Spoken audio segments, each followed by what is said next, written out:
Or we can open up whenever you're ready. Okay.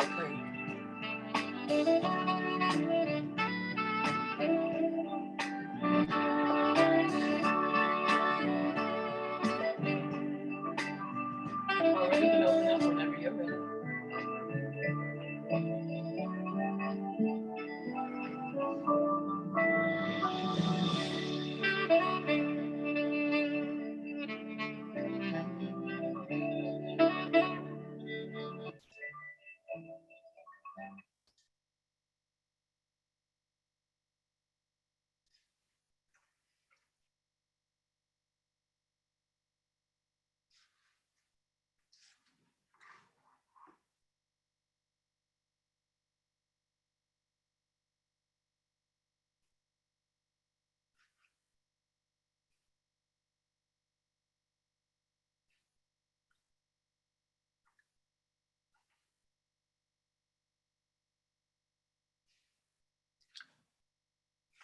So good morning and welcome. So this is the second in our Waste Not Talking Trash series. And the focus is on plastics. So I would say, how much plastic did you use in the last 24 hours? I'm sure I've used a bunch. I mean, my toothbrush is made of plastic and the toothpaste is in a plastic tube. But I'm kind of lazy, so I use plastic plates. I use paper plates, but they're coated in plastic, and that's why they don't drip through, so that if you have liquids on the plate, that they're coated with some kind of a plastic, so that's why the plastic doesn't go through. Of course, we put our garbage in plastic bags, and sometimes I use a plastic cup. I think I did use a plastic cup last night. And of course, if you use those, if you're into TV, any kind of a TV dinner or a dinner that you just heat up in your microwave, a lot of times those things are in plastic. So those plastic bags that say, they steam your vegetables. So the question is think about how much plastic you use and how much plastic is in your life. I mean, here on a computer that's made of mostly plastic, and my laptop is made mostly of plastic also. And how does, so plastics really pervade our life, and there doesn't seem to be any real lessening of them. And they've made life really easy, but what's the downside of plastics? So today we're going to talk all about plastics and why I don't know if we're going to focus too much on why they're good, because I mean, we all kind of know why they make our life easier, but we're going to focus a little bit on why maybe we should try to lessen the plastics in our lives. We have a number of co-sponsors that we want to thank and welcome. We have Assembly members Heidemann, Alicia Heidemann, and Khalil Anderson as our co-sponsors. We also have Queensborough President Donovan Richards and Council Member Selvina Brooks Powers of the 31st Council District and QSWAB. So we want to thank all of those people for being our co-sponsors. And at this time, I will introduce Borough President Donovan Richards. I assume he is in the house. And he wanted to say a few words to you.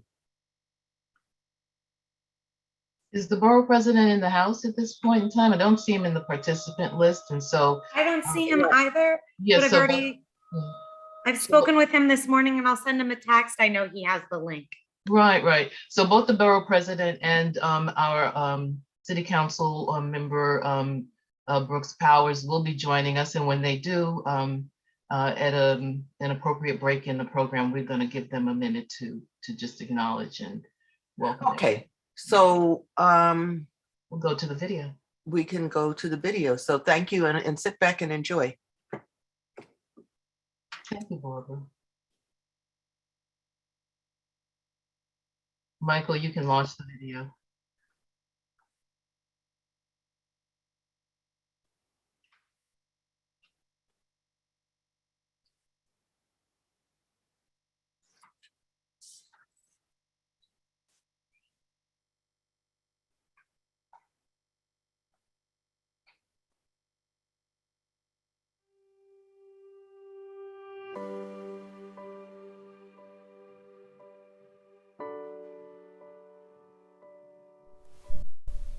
Oceans. They are all over the world and are used every day. So why do we disrespect them? Instead of sitting around searching for an answer, we need to act now and solve the problem. If we do not act immediately, our problem will get worse and soon become irreversible. Our pollution is causing both our animals and oceans to die, and we need to put an end to plastic pollution.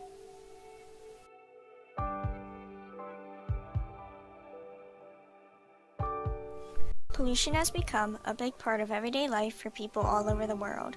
So what is polluting our oceans? Today, our oceans are being polluted mostly by plastics. Plastics are used every day by people all over the world. Plastics are used to make water bottles, bags, and other consumer products. About 100 billion plastic bags are used by Americans each and every year, and about 500 billion to 1 trillion plastic bags are used around the world each year. Plastic bottles that are used to hold liquids are also widely used and unfortunately not recycled properly and are later thrown into our oceans, leaving them to become polluted. In 2010, 21% of clear plastic bottles were recycled, but unfortunately those numbers will get worse if we do not stop plastic pollution from occurring. When our plastic bags enter the ocean, they split up into smaller pieces from the ocean waves and the sun. However, even though these plastics may break up, they still do not disappear. This is because the plastic is made out of clear pellets called resin that do not dissolve in water. So instead, animals eat these smaller pieces and are then affected by it. Once the animals eat the plastic, they can become ill and die. Animals can get tangled up in the trash and will die later on from being strangled. Animals also eat the trash, which is thrown into the ocean by humans. They eat the trash, mistaking it for food, and then it gets into their bodies and punctures their organs. The chemicals that are in the plastic are poisonous and are then absorbed into the animal's body, causing them to die. Seabirds are also greatly affected by our plastic. About 1 million seabirds die each year from plastic pollution in the water in which they live. Unfortunately, that is not all. 100,000 marine mammals also die each year from the pollution. Turtles often eat plastic bags, mistaking them for jellyfish, and will die later on from either being tangled in the bag or ingesting it. Plastic trash also threatens humans because the plastic that is eaten by animals such as fish will later be used as seafood for humans. People will then eat the fish with the plastic chemicals inside of it. This pollution also harms people when they swim in highly contaminated water. How does this trash get into our waters? About 80% of all the trash in the ocean comes from land and is put there by humans. The other 20% of the trash has fallen off of ships. After the plastic gets into our oceans, it is collected into a swarm of currents, which is known as a gyre. There are 5 major gyres in the world: the Great Pacific Garbage Patch, or North Pacific Gyre, the North Atlantic Gyre, the Indian Ocean Gyre, the South Pacific Gyre, and the South Atlantic Gyre. The Great Pacific Garbage Patch is the largest gyre. It consists of 2 piles of garbage floating in the ocean. One garbage patch is located near the coast of California and is twice the size of Texas. The other is located off the coast of Japan and is just as big. Sadly, 100 million tons of plastic are floating around in these patches. After plastic trash gets into the ocean gyres, they stay there for a while and they never disappear because plastic is biodegradable and stays in the water for decades. The amount of pollution in our waters will just grow and get worse. According to the Ocean Cleanup, plastic pollution causes at least $13 billion in damage every year to industries that include fishing, shipping, and tourism. And the cost of removing debris from beaches averages $1,500 per ton and can reach up to $25,000 per ton. In the United States, California spends about $500 million each year to clean up their beaches, which are widely polluted. Oceans are very important to us and our wildlife. We need to stop throwing our plastics away and start recycling them. Recycling them will help our world save money because we will not have to pay for a cleanup. To stop our pollution problem, be more cautious about where your plastics go when you recycle them. Carry around reusable water bottles instead of the single-use plastic water bottles, and carry around reusable tote bags instead of using a plastic bag once and throwing it away. Please, help save our oceans from our plastics and turn our oceans from this into this. Let's put an end to this pollution.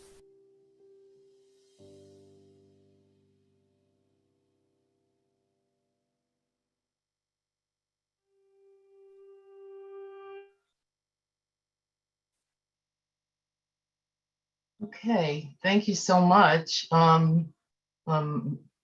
Michael, you can spotlight me so that I can share with folks a few opening notes before we see our first speaker.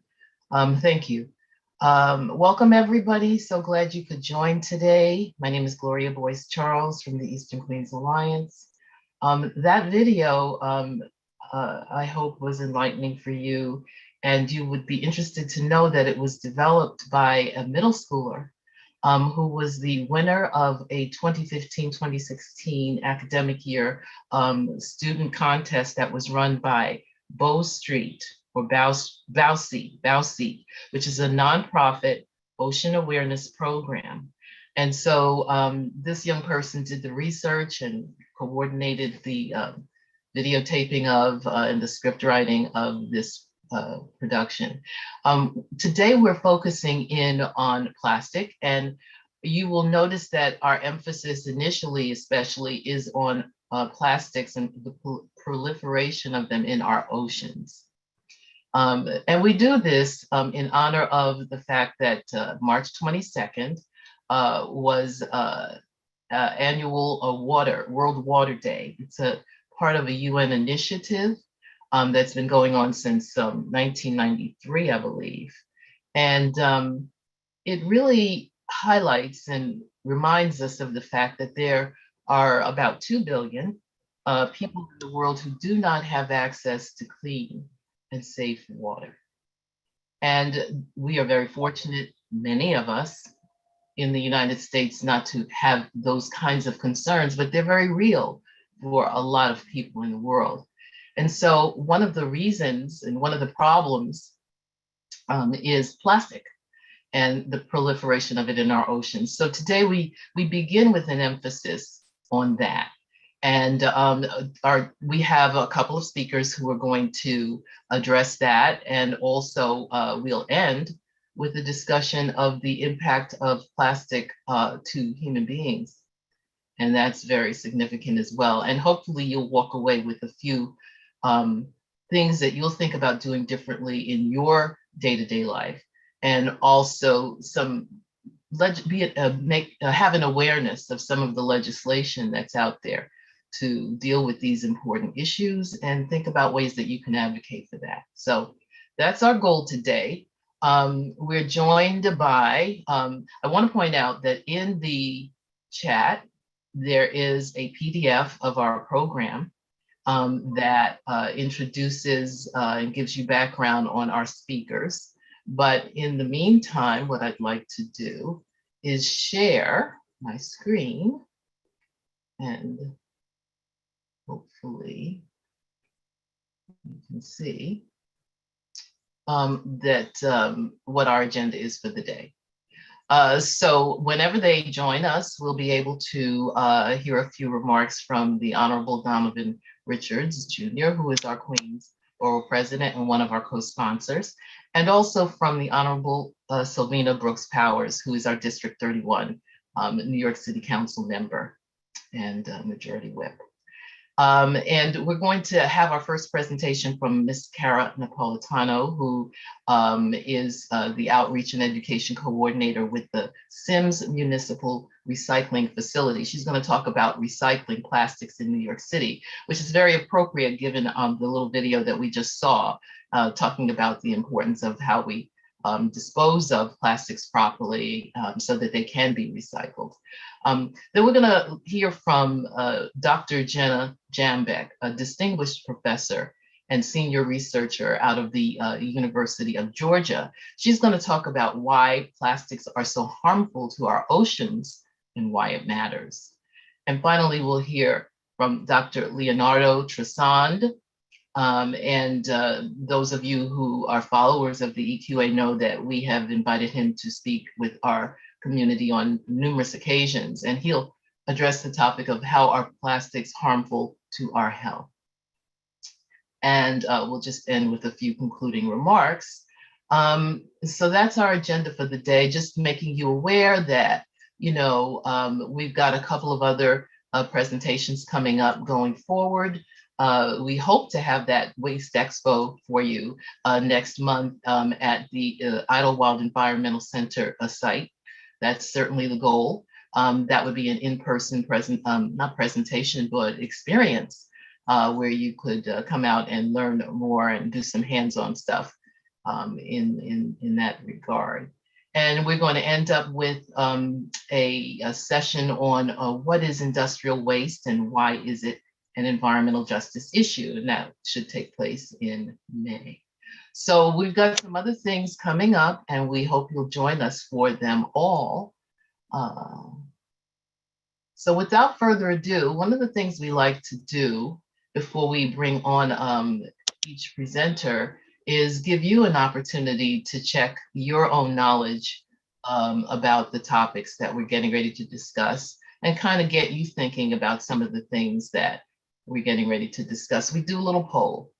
So we're going to start off with our poll. We call it the waste not IQ. IQ, yeah, waste not IQ. Let's start off with a little poll. Hold on now.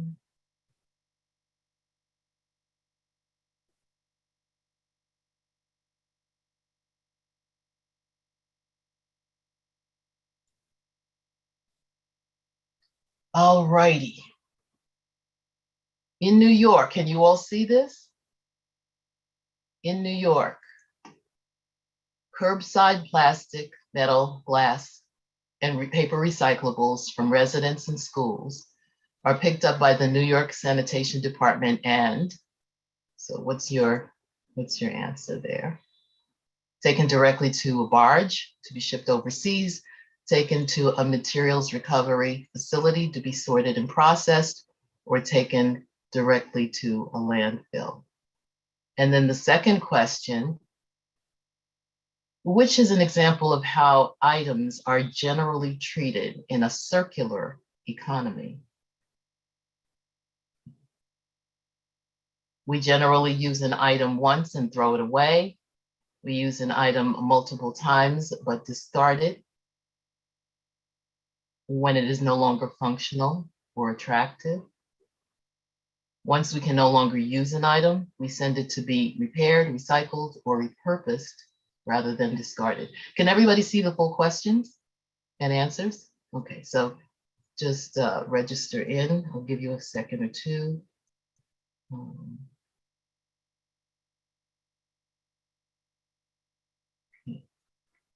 And I'm going to end the poll about now. Looks like 22 people have responded. Let's see. Give me a second here. Okay. Okay. It's ended. Yeah. Okay, so do you see the results? So most people, 20, wow.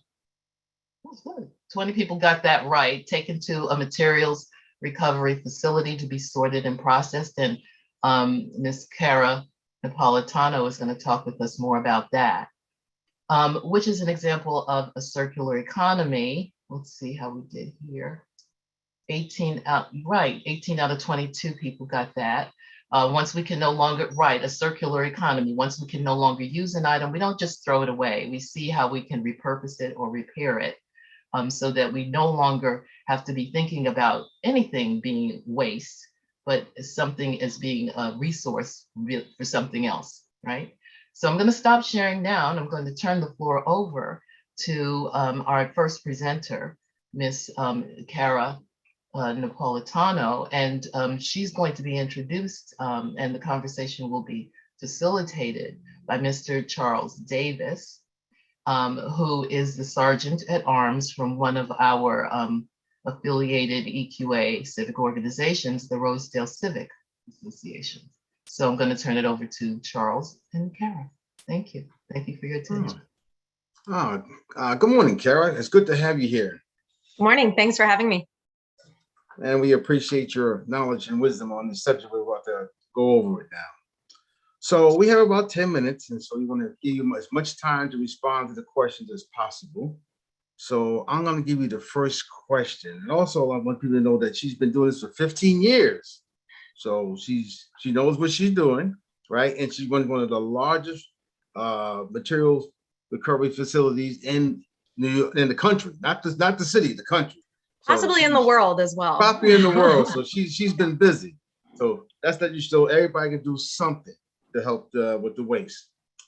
So our first question would be to you, Cara, is what is the role of SIMS in New York City recovery process? What marks do you serve, and what is the role in the role as a MRF? And you can explain what a MRF is. Yep, sure thing. So I work for the company Sims Municipal Recycling. And just to clarify, I've been with Sims for about 3.5 years. I've been an educator for 15 years. So new-ish with this specific company. But Sims Municipal Recycling, we operate what's called a material recovery facility, or a MRF. If you haven't heard of a MRF, other than being kind of a silly acronym, it's actually a very common type of facility. A MRF is a sorting facility for recyclables. So at home, we mix different materials right into our recycling bins. They are collected and they travel to a MRF, where we have the technology and the ability to sort the metal from the glass, from the plastic. We really don't want to be sorting all of that from the trash. However, we really just are set up to sort out the different recyclable materials. So Sims, our Brooklyn location, our New York City locations do this for all of New York City's residential recycling. And there was a bit more of that question. There were 3 questions there, I think, but that's what we do at Sims. That's our purpose. I said, what markets do you serve, and what is the role of MRF? We answered that. Sure. Right? Okay, great. That's what a MRF is. But so I guess the markets that we serve, I mean, we are receiving all of your recyclables. If you live in any of the 5 boroughs, anywhere in New York City, all of the recyclables from all of the homes and all of the public schools will come to us for sorting. All of the metal, glass, plastic, and carton recycling. So those are the materials that we sort, and those are the materials that we then sell to reprocessors, right? Metals will go to a smelter, plastics go to what's called a plastic reclaimer, paper to a paper mill, and so on. And most of the reprocessors that we're selling to are actually domestic. They're up and down the East Coast, buying New York City's recycled materials from us. Okay, so let's move on to our next question then. So with that being said, let's focus on recycling of plastics waste in New York City. Yes. All right. What is the amount of recycled plastics generated by residents and schools or businesses and such forth? Yes. So I am a visual person as an educator. So I'm going to pop up a slide to show you these because now we're going to get into numbers, and some people might be number people, but some people might be more on the visual side. So are you able to see that picture? Okay. Is that? Yes, yes. Okay, great. So this is my favorite pie chart, and this pie chart represents all of New York City's waste. So just a couple things you can see. You can see that 34% of our waste is actually recyclable in either the paper bin or the metal, glass, plastic bin. Another 34% of our waste is actually compostable. We're not going to get into that today, but that's a whole other story. But what we find from all of our waste, all of the things we throw away in New York City. Let's see if I can actually make it go forward. Yes, about 15% of our waste is plastic, but it doesn't all fit into this recyclable category, right? Not all of the plastic waste we generate is recyclable. So when we look at it a little bit differently, these pie charts, I'm not going to go through all the little words, but I am going to say that on the right, this is breaking down 7.5% of our waste, which is non-recyclable plastic, like plastic bags. We call it plastic film or plastic wrappers, or foam, right? Like a foam egg carton or a foam cup. Much of this is actually banned. Foam is actually banned in New York City and New York State, but it still makes up a percentage of our waste. So the other 7.4%, that's the rigid plastic. And those are the things those are the plastics we can actually put in our recycling bin in New York City. So about half of our plastic waste actually belongs in that recycling bin. So another part of that question, I think, was the trends. I'm not sure if you asked about kind of trends. Right. There's a bit of increase or decrease. Yep. So I can show you that as well. And these most recent numbers come from a study done in 2017. New York City does what's called a waste characterization study every few years. And they take samples from waste from all over the city.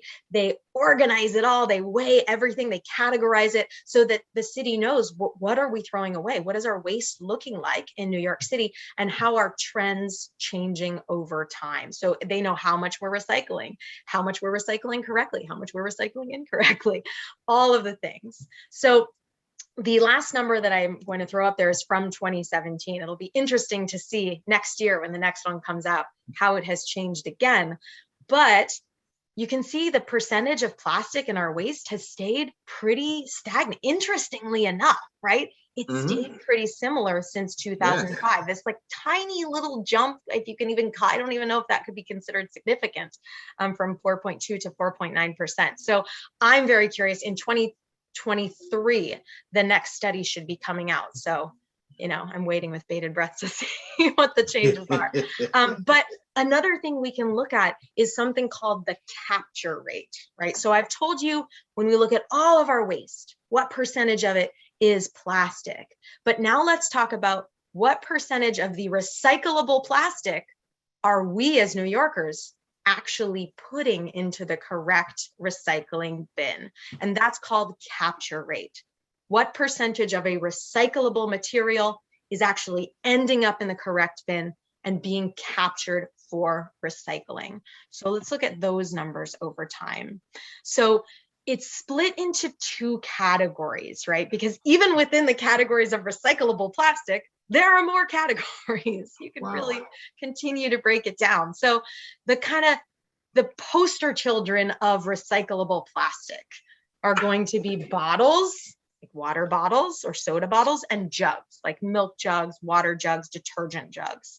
So you can see there's been a little jump in how well we as New Yorkers are recycling our bottles and jugs. There was this jump in 2013, but then it stayed kind of the same. We haven't, unfortunately, gotten better at recycling these very recyclable types of plastic. What we see on the bottom row, that represents other rigid or other hard plastics like yogurt cups, to-go containers, and bulky plastics. So this is interesting because you see this jump. This is a significant jump from 2013 to 2017, right? But that's Right. because in 2013 and previously, that type of plastic wasn't accepted in our recycling program. So starting in 2013, New Yorkers then were supposed to be putting all rigid plastic in their recycling bins. So we then see this little leap in 2017 where people are starting to catch on and realize, oh, I can recycle all my rigid plastic, not just the bottles and jugs. But that's also why, we have 50% for bottles and jugs, and only 27 for other rigid. It takes time for people to learn and realize and to educate 8.5 million plus people how to recycle correctly. But these are the numbers. Okay, so I guess one last question for you. So me being at home, what's the best practice? What can I do to help recycle plastics at my house? So, to help the situation. Yes. So first of all, in New York City, you may place, again, all rigid plastic in your recycling bin. Now, I'm not telling you that all of that rigid plastic is truly recyclable, but I'm telling you most of it is. And so for simplicity's sake, the city is telling people, look, recycling can be confusing, we know. So we're trying to make it simple and saying just any rigid plastic, any plastic that keeps its shape when you set it on the counter, put it in the bin.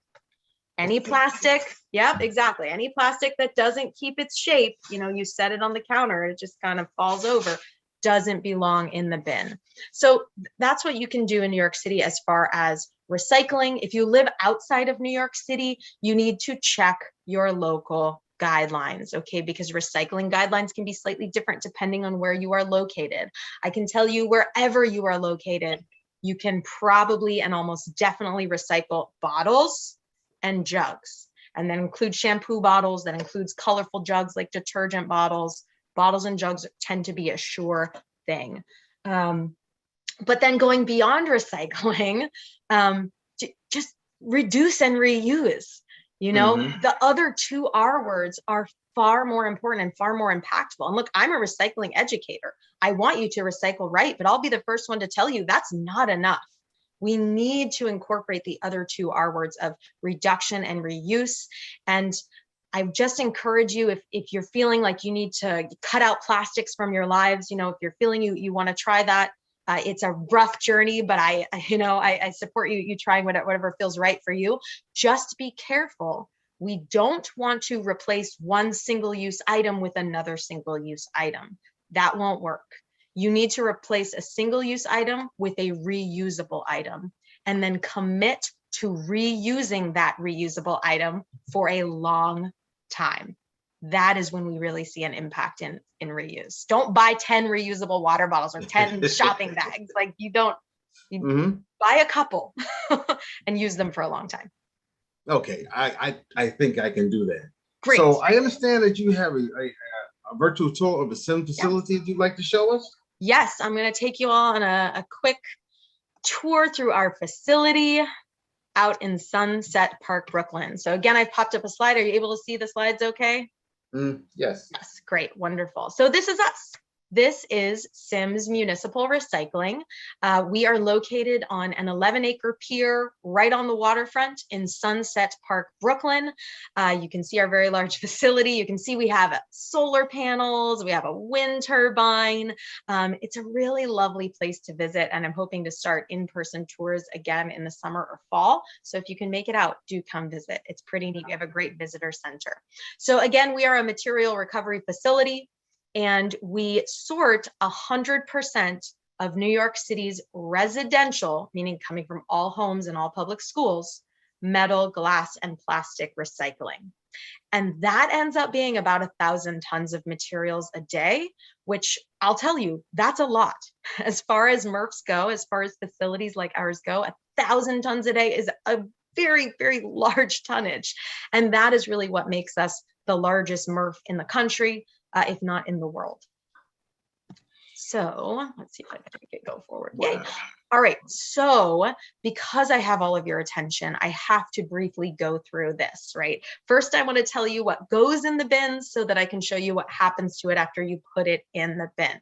So first of all, in New York City, we have a dual stream recycling program. That means we separate our recyclables into 2 bins, okay? If you live outside of New York City, your recycling program might not work that way. You might have only 1 bin for all of your recyclables. But in New York City, it's 2 bins, and it's important that you do this correctly. All right, so in the blue bin, we accept 4 materials. I will get to plastic, but first I just want to review. You can also recycle anything that is at least 50% metal, anything. Soda cans, tin cans, pots and pans, aluminum foil, bed frames, microwaves, air conditioners, refrigerator, anything that's mostly metal, as long as it's no longer working and no longer of use to you, right? So metal, glass, only glass bottles and jars, okay? Only bottles and jars when it comes to glass, no other type of glass. And that rule, that applies to really all recycling programs that accept glass. The third item in the blue bin is cartons. New Yorkers, cartons go in the blue bin, okay? It's very confusing, I know, because you look at a carton and you often think, oh, it's paper.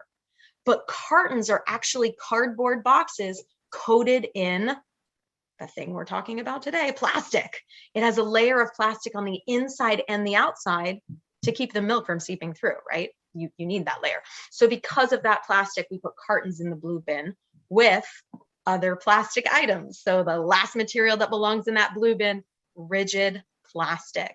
And as I said before, in New York City, you are to place all rigid or hard plastic in this blue recycling bin. Okay, we don't have to worry about the numbers in the little recycling chasing arrow symbols. We don't use those in New York City to distinguish what you should and should not put in the bin, just rigid plastic. Briefly, the green bin, it's so much simpler. It's all your paper and all your cardboard. And I do just want to slip this in because I've been hearing this bunk rumor that pizza boxes are not recyclable in New York City, and that is so untrue. In New York City, we absolutely want your pizza boxes, even if they have grease on them. Just be sure to take the pizza out of the box first, okay? But we're not here to talk about paper. Everything else then, if it's not one of those accepted items, goes in the trash bin. Now, I'm not here to talk about compost, but I will say if you have the opportunity to compost, please compost. If you have a brown bin, use it. If you have an ability to drop things off at a drop-off location, do it. You know, you want to talk about making an impact, recycle. Yeah, cool, but compost. Compost. Again, it's just dropping in little important things. Okay, so back to the recycling process. After you do your part, you put the right thing in the right bin. In New York City, Department of Sanitation trucks, DSNY trucks, will then come to your home and collect your recyclables and then bring them to Sims. So that was a truck unloading at Sims where I work. But some recyclables also travel to us on barges, great big boats that travel down the East River, bringing us recyclables. You know, we're in Sunset Park, Brooklyn. We're a bit on the southern side of New York City, of the 5 boroughs, a bit. So recyclables coming from the Bronx, from Queens. I'm a Long Island City resident. I actually, my recyclables travel to Sims on a barge, but our recyclables will be collected by truck and then transloaded onto a barge. And then it all arrives at Sims. So this room is called our tipping floor. It's a giant room full of a giant mountain of, or mountains on some days, of mixed recyclables. So that green claw in the background is scooping recyclables off a barge and then throwing them onto the pile. This is the room where the trucks unload and the barges are unloaded and the materials await sortation. And that pile, it's always big. It always looks like this. Oh, that's sad that it's skipping. There we go. It gets bigger, you know, after holidays, after snow days, and during global pandemics when everyone stays home and no one goes to work. And so all the waste shifts over to the home. All right, so that's the pile of stuff we have to sort. This is a picture of the system that we use at Sims Municipal Recycling to sort 1,000 tons of metal, glass, plastic a day. I'll show you what this looks like in person as well. So it is a giant room full of about 2.5 miles of conveyor belts that move recyclables through a series of technologies and human power that sort the metal from the glass, from the plastic, from the cartons. And I'll show you the kind of key pieces of technology that we're using in here to sort those materials. But all of this, the big pile and this room, you get to see all of this in person if you come visit us. So do consider it when it becomes available again. All right, so the process. We need to load the system. We need to get that big pile of stuff into that big maze of conveyor belts. Yes, so we're going to use a front end loader. That yellow vehicle pushes the recyclables in. That is the entry point that they're pushing those materials into. Now our view is going to shift a bit to the left. And we see the Liberator, like very serious sounding. So this blue thing is the Liberator. Recyclables, after they're pushed in down here, they travel up this conveyor belt and dump into the Liberator. The Liberator is a slow speed shredder that rips open these plastic recycling bags.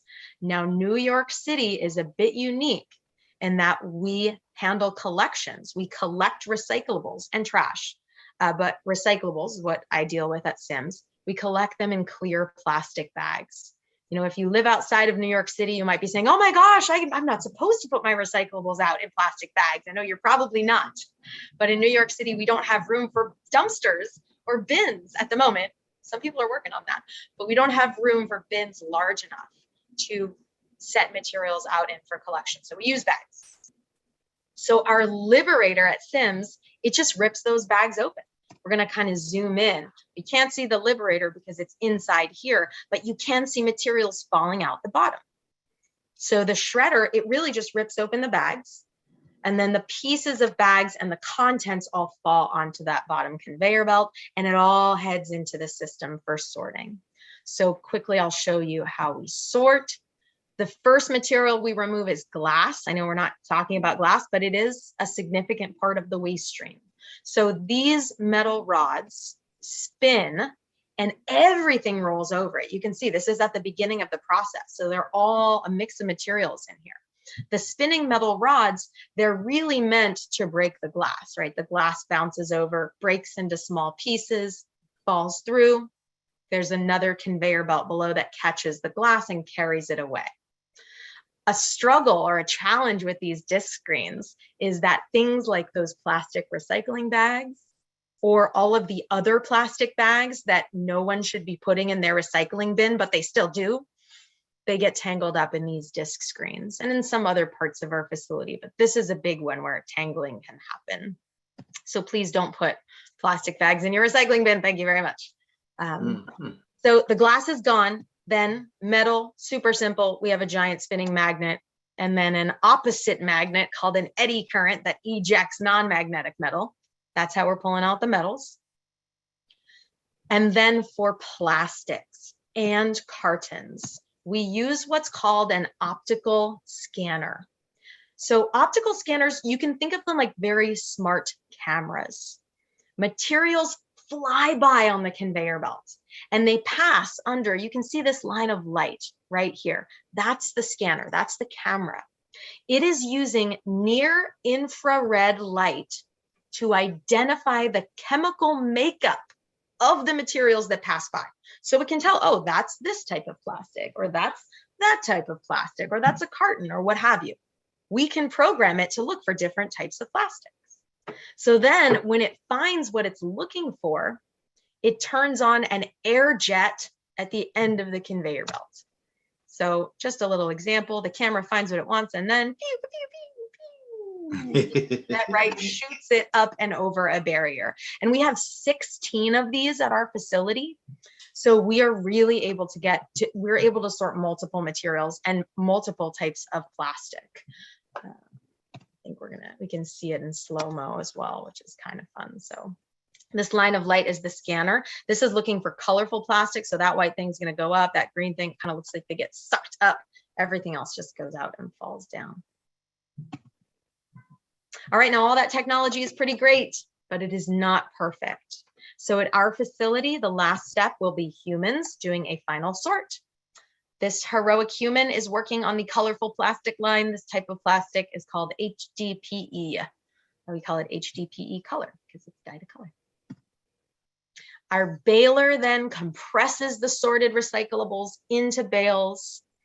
And that is what we make. A MRF sorts and makes bales. We make a variety of bales. These are only a few. We make more than these, but I have a few different types of plastic here. These are really the heavy hitters in the recycling industry. These are the plastics that are recyclable. PP stands for polypropylene. That one's recyclable some of the time. But remember, New Yorkers, all rigid plastic goes in your bin. And at Sims, we have the technology to take care of the rest. Then the bales leave Sims. We sell them. We put them on trucks or we put them on train cars and they go to companies that use them to make new things. Now I'm almost at the end of my journey because the next step is not taking place at Sims, just to be clear. These are the companies we sell to, we work with, that then actually use the recycled materials to make new products. So just some quick examples. Your water bottle, it's going to go to a plastic reclaimer. They chop it up into flakes. They wash those flakes. They remove the label. They separate out the cap and it'll still be used, but it's a different type of plastic. So it'll end up in a different stream. They melt the plastics and turn them into pellets. These are plastic pellets that will be sold again to another company that might use them to make more water bottles, but honestly, that doesn't happen a lot. That is the goal, the circular goal, right? Bottle to bottle. But currently, it is more common that your plastic water bottles will be used to make clothing or carpeting. That currently happens a lot. So I just like to consider bottle to bottle, great, but that bottle is going to be in use for about 10 minutes and then become waste again. That carpet could be in use for 5, maybe 10 years if you love the carpet.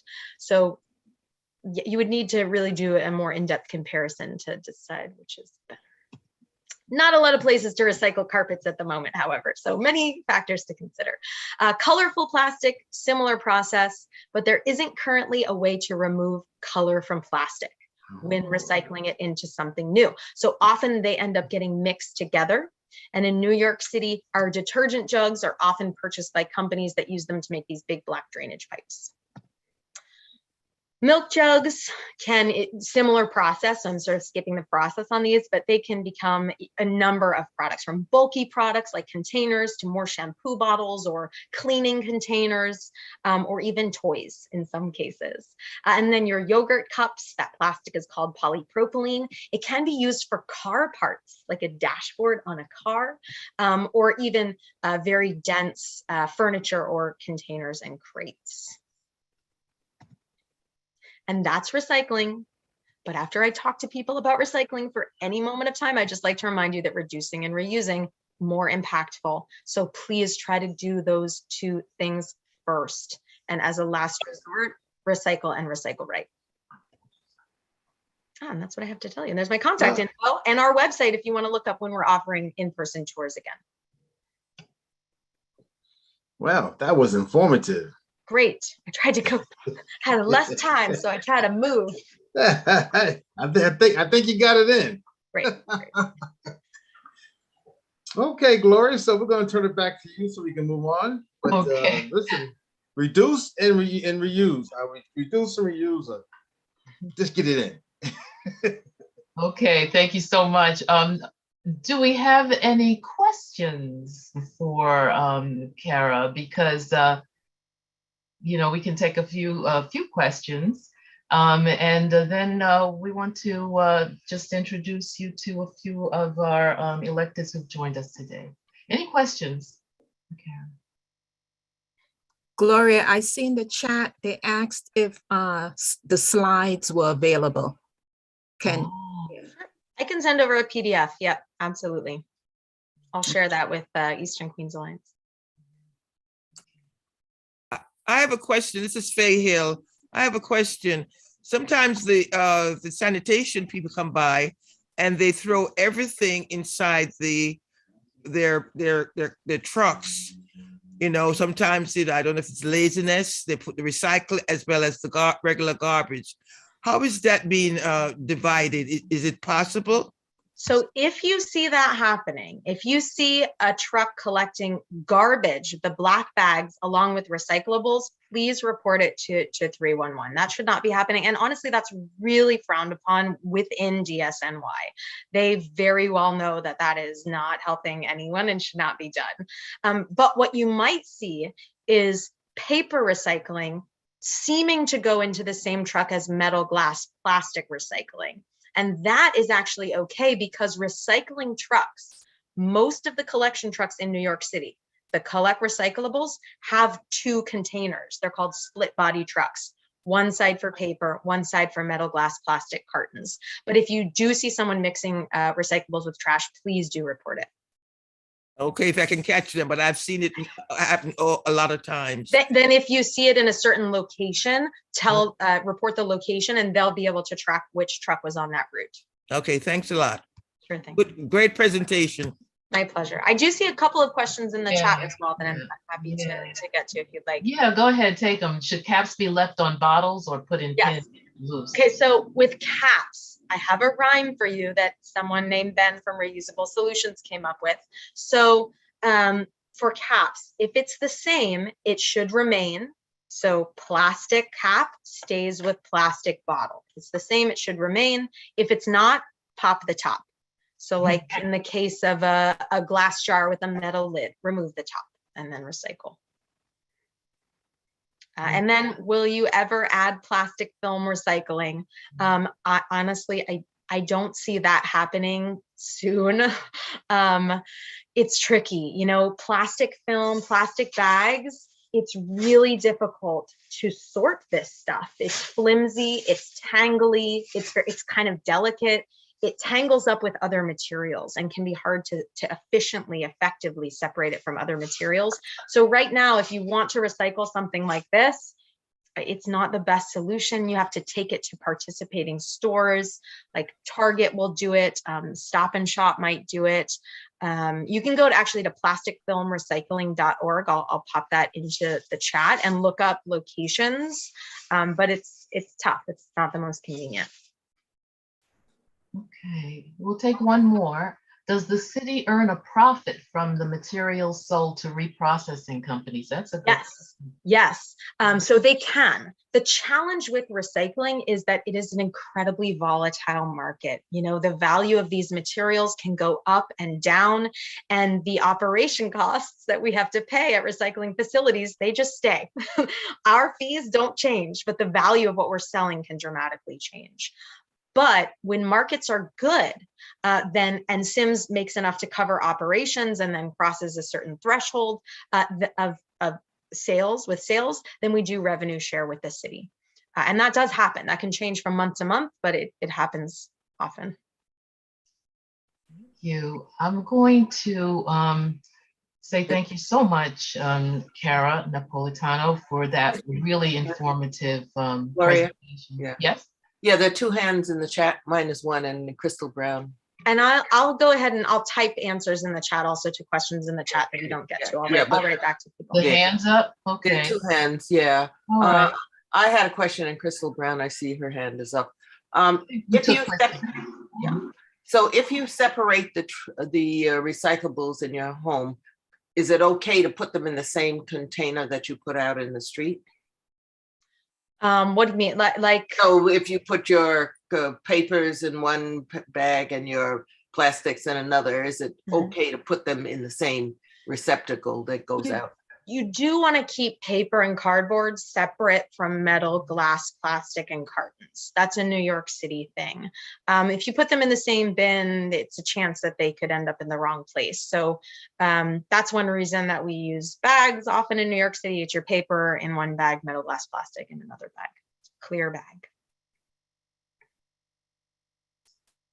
And then one other, Crystal. Someone else's hand is up. I think, Crystal, did we answer your question? Thank you, Gloria. Actually, I have another question. Thank you, Gloria, Barbara, your EQA team. Cara, your presentation, magnificent, fascinating. So the question is if there, is your presentation made available to public schools? Because sometimes change within a family happens when the young people advocate for change. So I think it'd be fabulous to have it made available to all the public schools, even with your sound effects that were so funny. Thank Yep, you for and that. Thank you. That's a big part of my job. We have an interactive recycling museum at Sims that we had public schools there every day, in the before time. But in the last 2 years, I've moved over to virtual, and I'm doing virtual tours with students every day, multiple a day usually. So looking forward to having the kiddos back in person hopefully soon. But in the meantime, I'm virtually up on their smart boards every day. Thank you. And may I just ask a follow-up question to my earlier one? If the city makes even a small profit from selling the recyclable materials to processing plants, why doesn't the city do more to advertise and publicize recycling so that it's a full circle? Everyone benefits from that. Thank you. Yeah, because unfortunately, the Department of Sanitation keeps getting their budget cut. They have a huge job, a very important job. And unfortunately, they just keep experiencing budget cuts. They are an often overlooked city agency, tragically. So that's really why we're not making enough to support the price of advertising. Advertising can get very expensive. Thank you. Yeah, thanks for your question. So Kara, you're going to answer some of those I'll questions type back. Yeah, in the chat. That would be great. Thank you so much. And my pleasure. before we proceed, this was great. Before we proceed, we want to just introduce and acknowledge some of the electeds who are in the House and some of our co-sponsors. We have the Honorable Donovan Richards Jr., our Queensborough President. Why don't you say a few words, and followed by the Honorable Alicia Hyman, our 29th New York Assembly District member. And thank you so much, Gloria, to Barbara. Thank you so much for doing this, because often, I find our communities are the ones that are lacking in education in many fields around the environment, and obviously in my former capacity as chairman of the Environmental Protection Committee, I can tell you that this is phenomenal to see Black and Brown-led organizations having these conversations. I think the only other organization per se that I know that really operates in these spaces is probably We Act of Harlem. And they're another, I know they're partners with y'all as well. So I just want to thank Barbara and Gloria and all of you for continuing these conversations. And of course, acknowledge my colleagues. And to Kara, I look forward. I know I'm doing a tour of your facility, I think in a week or two. So I'm looking forward to my field trip there, I think next week or the week after. But so good to see so many faces on the line this morning talking trash. One of my favorite subjects, certainly. In all seriousness, though, as a former chair of the City Council's Environmental Protection Committee, I am hyper aware of how important it is not only discard our plastic and our waste in an environmentally friendly way, but also about how it impacts the local community directly. And Kara alluded to the conversation around education. It's one of the reasons why, during my tenure in the council, we created the Greener NYC initiative, in which Eastern Queens Alliance, I know, has been a recipient, because we need to actually ensure that our young people are also being educated on the importance of recycling, environmental education. I sponsored the Green Roofs Bill, so we're going to now require every building in the city that's about 25,000 square feet or more to have solar panels, wind turbines, green roofs on it. So it's really about making sure that we pass this information down. And part of that money also goes into cleanups as well. And all 51 council members are actually able to tap into that. And, just on the conversation around plastics, it's all about a change in our behavior, right? Taking personal responsibility. It's one of the reasons why Barbara may see me at a supermarket. If I forget my reusable bag, I punish myself by carrying all my goods out looking ridiculous, the eggs, the milk carton, and I will pack it all in my car if I forget that reusable bag, because I was one of the lead co-sponsors. So people will look at me crazy in the supermarket And I'm like, listen, I got to lead by example on this. But I remember when we did the 5 cents bill, how controversial it was, how, there was this, there were these declarations by folks who said, well, Black and brown New Yorkers are not going to be able to adjust to the 5 cents plastic bag, the ban on plastic bags, but certainly the 5 cent surcharge. But when you go to any supermarket in our neighborhood, you can certainly see that our communities have adjusted to it, and people are bringing their reusable bags. So I just say that to add that, yes, with education, of course, there were some carve outs if people were on public assistance, but even those individuals, if you go to the supermarket, you'll see them actually recycling. Some other just quick things we can do, like you go out to a local restaurant, you go to McDonald's, they want to throw plastic in your bag. I quite frankly think we should technically ban them from doing it, but that's just my opinion. Do they need to put all these utensils when you're going home to eat, right? In a bag. So there should at least be an option there as well to make sure that they're not necessarily adding to the burdens of that. Kara touched on something that's important, and it's certainly a top priority for us. This year, the sanitation department's budget continuously gets cut. One of the things we've responded to the mayor's budget this week. We, of course, by charter, I have to, and we've obviously called for one, restoring the composting budget, but also bringing sanitation back up to where the levels of funding that they need to actually, do the things we're talking about on this line: recycling, cleaning our streets. I just did a tour on Jamaica Avenue with my colleagues. I'm just not happy with where we're at as a community. And even as we talk about public safety, crime, garbage breeds quality of life issues, right? If you see an unkempt neighborhood, it adds and compounds onto other things. So we are looking to push for that money to be restored in the budget.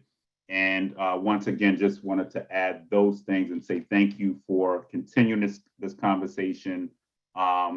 Definitely want to thank all of you for being up on a Saturday morning discussing these important matters. And once again, we are the change that we seek, right? So it's all about personal behavior. Of course, we have decisions to make on a personal level, but if we all do our part, guess what? We can reduce carbon emissions, we can keep our communities clean, and we can reduce our plastic use capacity as a borough and city. So thank you for doing this once again. Good to see all of you on a Saturday morning, and I'll see you along the way. Thank you.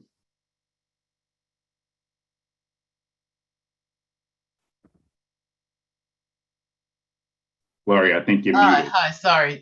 Thank you, Borough President. Assemblymember Hindman.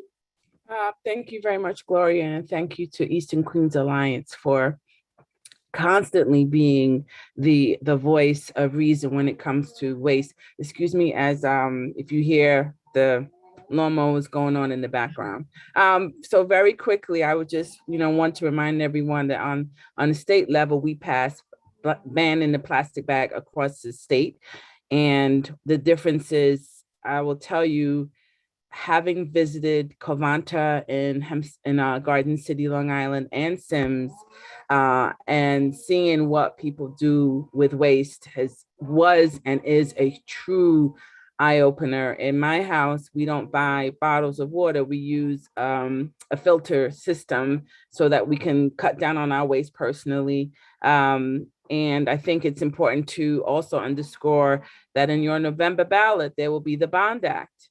And that will have a dedicated revenue stream for environmental issues that face us. I hope everyone votes yes. I see Rebecca has a thumbs up, and encouraging our community, which is a group of dedicated voters, to vote yes on the Bond Act. Also want to highlight, I just want to make sure I get this acronym correct, the CLPCA, which is on a state level, the climate action. We talked about that in our state budget also. So I don't want you to think, that waste matters everywhere. I have visited Sims, I have visited Covanta, and with Sims, I'm just glad that they are able to move waste by rail. and by water. Unfortunately, in our area where we have 3 waste facilities, we do have a glass recycling business in Southeast Queens, and you should see the work that they do in recycling glass and using it, repurposing the glass. And we have 2 waste facilities on Douglas Avenue.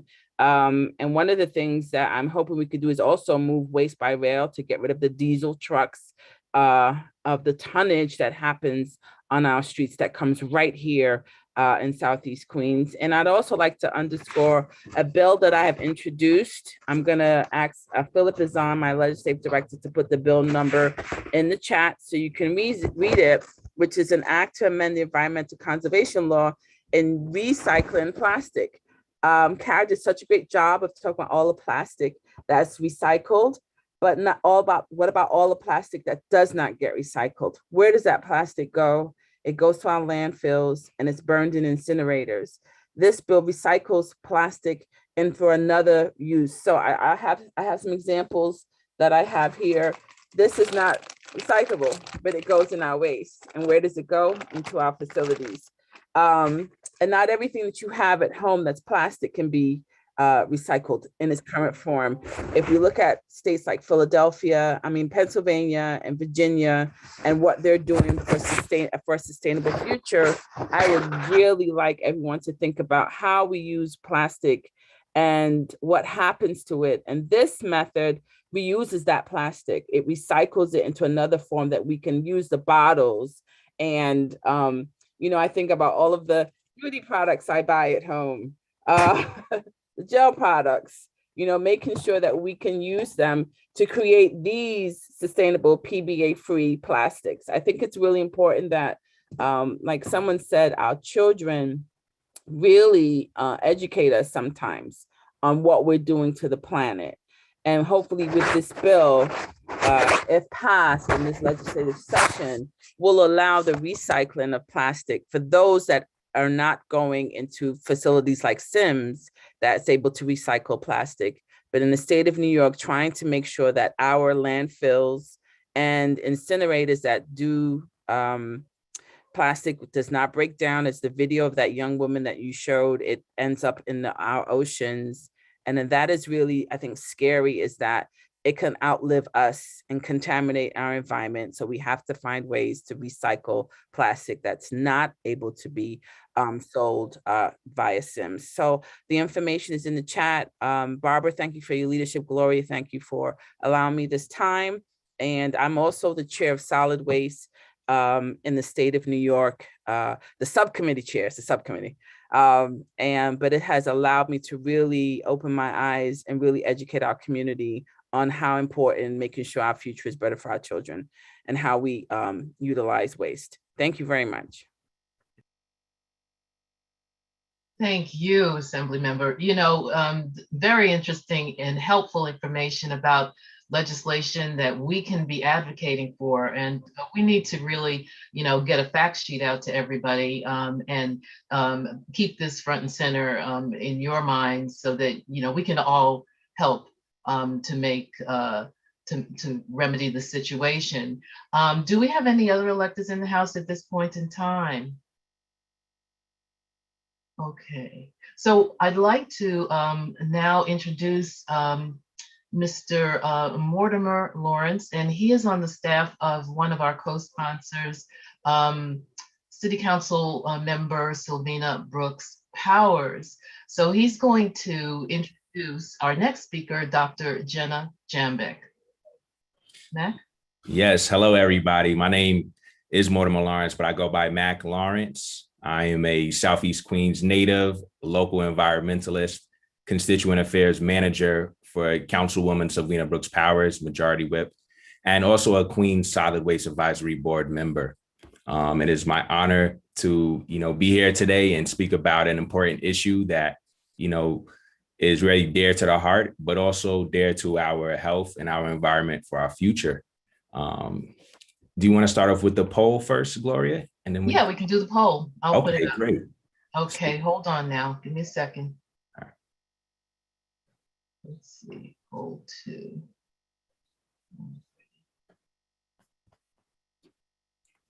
All right. Mm-hmm. Yep. So everybody, this is our second poll of the day. And the question is, which of the following would be biodegradable, either in a landfill or compost? I'll give everybody some time to make their decisions.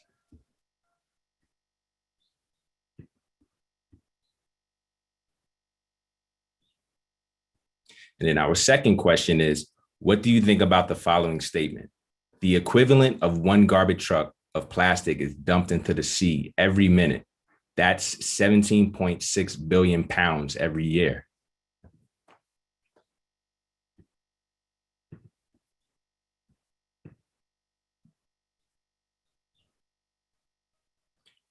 All right, so give everybody some time to make a decision, either Google on your phone real quick.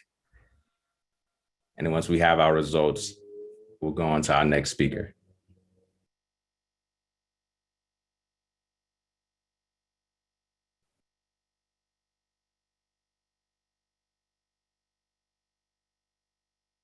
Okay. I'm gonna end the poll now. Do you hear me? Yes. Okay, I'm gonna end the poll now. We got 22. I think that's good. Okay. And I'll share the results.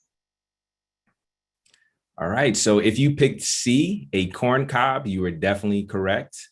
Even the smallest piece of plastics, they actually don't biodegrade even if they get weathered. They just keep on breaking down into microplastics. And Dr. Jenna Jambak would go a lot more into that as well. And then, yes, it is sad but true, but just think of a garbage truck literally driving into the ocean. And that is what we are experiencing as far as the pollution of plastic that we have in our environment now.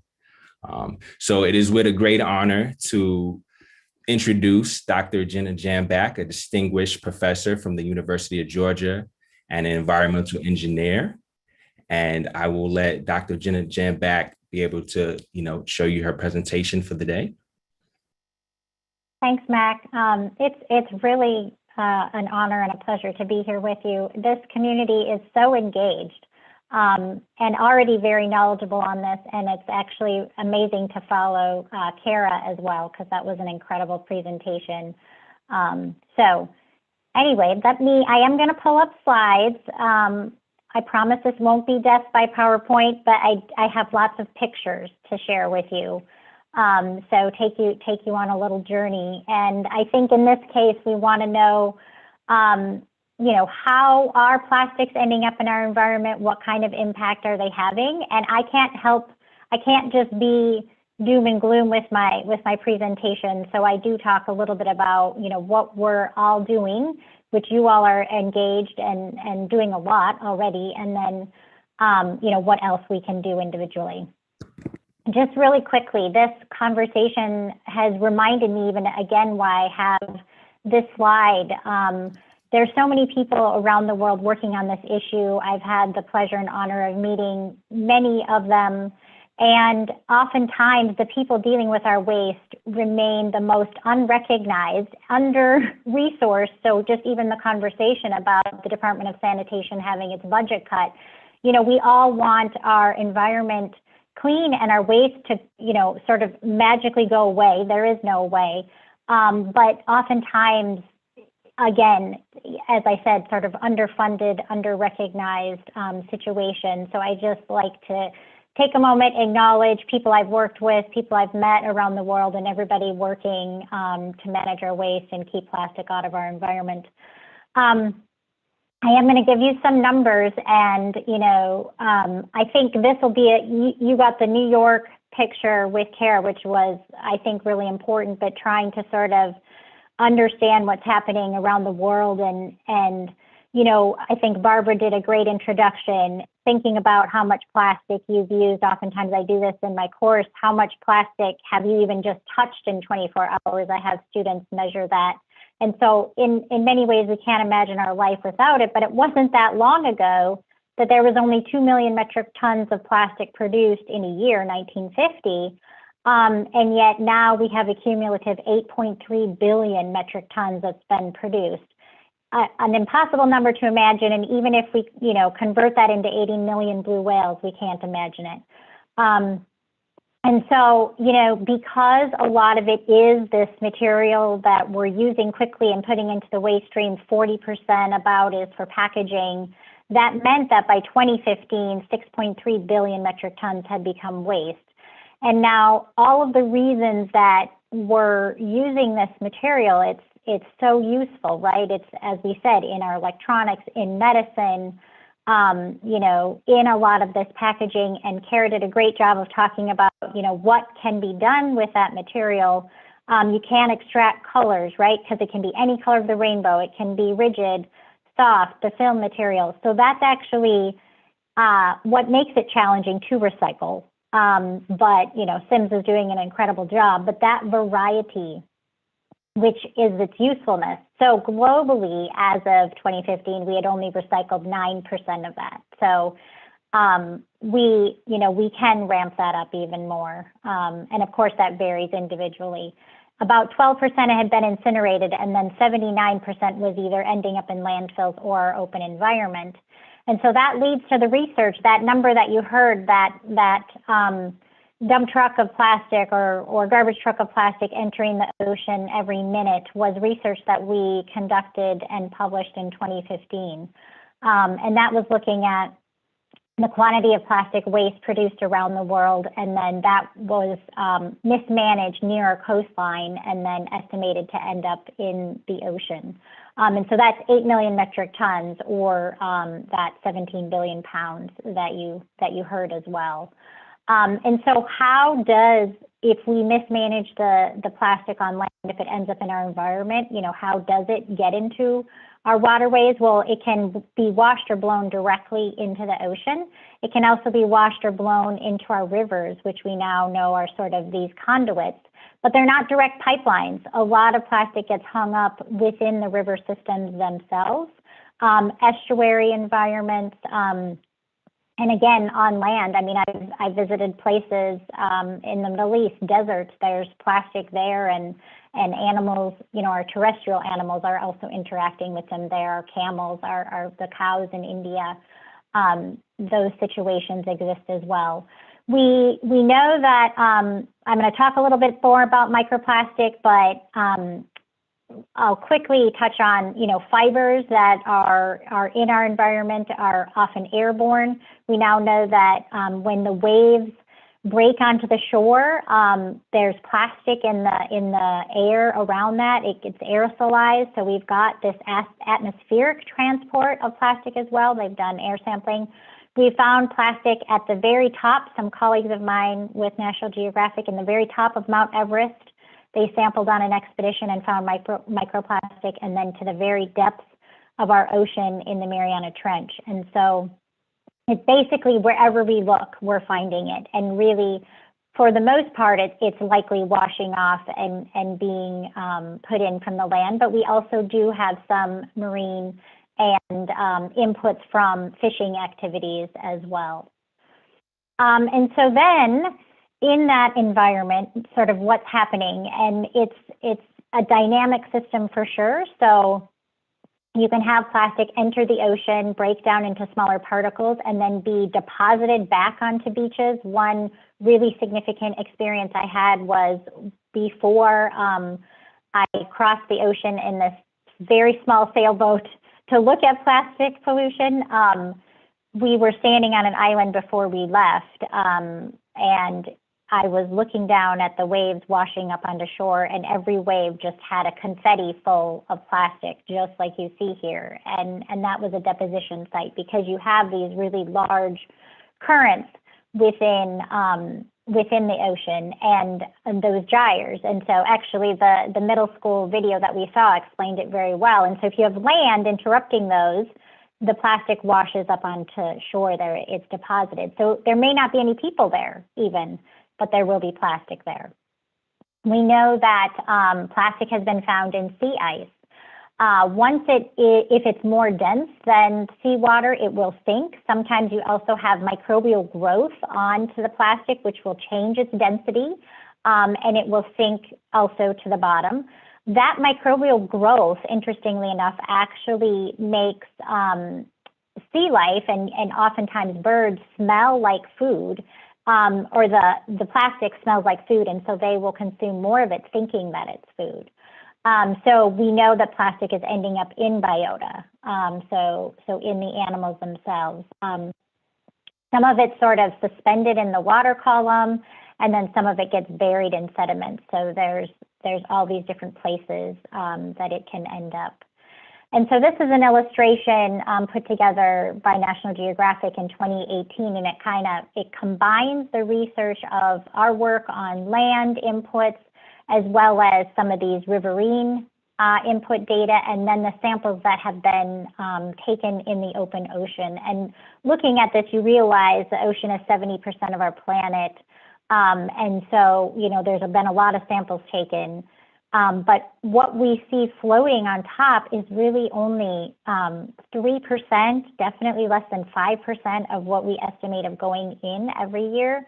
And so really trying to figure out, from that waste that we estimate to be, mismanaged on land, available in the environment, what's really happening to that material or what's really happening to the plastic once it ends up in the ocean. We haven't been able to quantify all those reservoirs. So here's a couple of pictures of, actually trying to look at this plastic floating in the ocean, and you don't really see it as you're there. Well, you don't see it. I mean, the ocean looks pristine, to be honest, but you pull this net through and you pull that up, and then you see the microplastic within that net, which is quite impactful. Being an environmental engineer, I mostly worked on land, so doing this water work, specifically out in the middle of the ocean in this small sailboat, was really impactful to me as well, and maybe can touch on that more later. But this is what we mean by fragmentation. This was not taken from the middle of the ocean, just to be clear. This was what I saw washing up in that wave. So we collected this. So this was being basically spit back out of the ocean, and that's where I was really impacted. I'm like, yeah, the ocean does not want this material either, of course, right? So these are actually the pre-production pellets. You saw a couple of pictures of those. Unfortunately, as that's transported and or put into different containers, some of those can leak out. So this is actually what we melted down to make plastic items. Cigarette butts, that was sort of in the pool. That was, the filters of those are cellulose acetate, so those won't biodegrade, even though there's other parts that are paper. I think Barbara also did a great service when she's saying I use paper plates, but those are lined with plastic. So many things that look like paper actually have plastic within them and would not, biodegrade in the environment. Here's a part of a straw. Again, it's just going to fragment over time, get fouled with this microbial growth, both animals are just both curious as well as they might think it's food. And so it basically, when animals eat the plastic, it will fill their belly. Potentially some of it will also pass through, so it could agitate the digestive system, it could scrape it, but also it can fill the belly if they can't pass it and they can't expel it, and then they will basically starve to death. So these are really well-known photos that have been taken at Midway Island of the albatross who have consumed plastic. And then entanglement, so basically ingestion and entanglement are some of the two most well-documented ways that marine life and, honestly, as I said, terrestrial animals interact and are impacted by plastic. This is sort of that video that went very viral of this turtle that had a straw stuck in its nose. And then we also now know that, even the smallest animals within our food web, right, the zooplankton, they are consuming, or they have the ability to consume plastic that is small enough. And so I'm not going to touch on the humans because I know that's coming up next, but, we are in this same food web of these animals and also have, exposure in terms of our environment as well. And so, it's coming back around. So that's sort of we're defining the problem, but I do want to provide sort of a framework of you know, how can we turn the tide on this issue? How can we address this? And this is something that when I was asked to talk to Congress, I thought about our research and sort of like, well, if we're creating this much waste and then some of it ends up in the environment, you know, what can we do in a stepwise fashion? How can we have a framework to address this issue? And it might be different everywhere else, but if we want zero input into the ocean, you know, what can we do? Well, first of all, we can reduce how much we're using. And that could be either consumer driven or voluntary or regulated. And then we can look at different materials and product design. We want to reduce the waste that we're generating in the first place, of course, and then improve our waste management systems to be able to capture those materials. And then we sort of have this chance for last chance capture before it gets into the ocean, because some people ask about, well, can we just clean up the ocean? But as you saw, I think from that map, how big the ocean is makes that very challenging, expensive, all kinds of reasons that's hard. But if we do collect material from our environment using that data, and I'm going to talk a little bit more about this, to inform what we do upstream to make changes so that we can, you know, sort of circle back and eventually get to zero input. So I just want to talk a little bit about these steps, just a few examples quickly, but, you know, thinking about, you know, avoiding that single-use item. But I also want to just stress that not everyone has the luxury of doing that. I think when Barbara referred to World Water Day and the people who still have lack of access to clean water, many times packaged water is the only thing that you can get. But there's now ways to get filtered and or use your reusable water sort of container on the go. So thinking about how we can use technology and many reuse systems that trying to meet our expectations of convenience that we have in our everyday lives right now that are satisfied many times by single-use items. Can we make reusable items as convenient? And then how about if we do have to use single use, can we design those so that they are recyclable? And so sometimes talking about limiting how you design those and what materials and additives are used. Many plastics contain additives, and if there's a certain additive, then that makes it harder to recycle. Looking at new materials, this is my colleague who runs the New Materials Institute here at the University of Georgia. Many folks are really trying to get to those stage, and then improving our recycling and waste management systems, and then collecting that data. So we've been working with communities. You all, like I said, I feel like are already talking about this issue and really trying to do a lot. When I'm talking to communities, sometimes they're like, well, what should we do?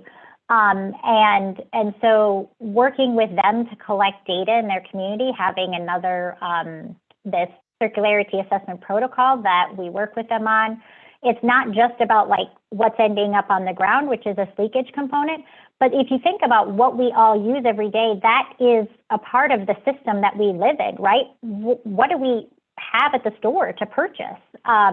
You know, I think Kara alluded to when she said, if you're going to go plastic free, it's really challenging because there's really not many places to be able to buy and get material, you know, get things. You end up making a lot of things yourself. And I mean, so many of us don't have time.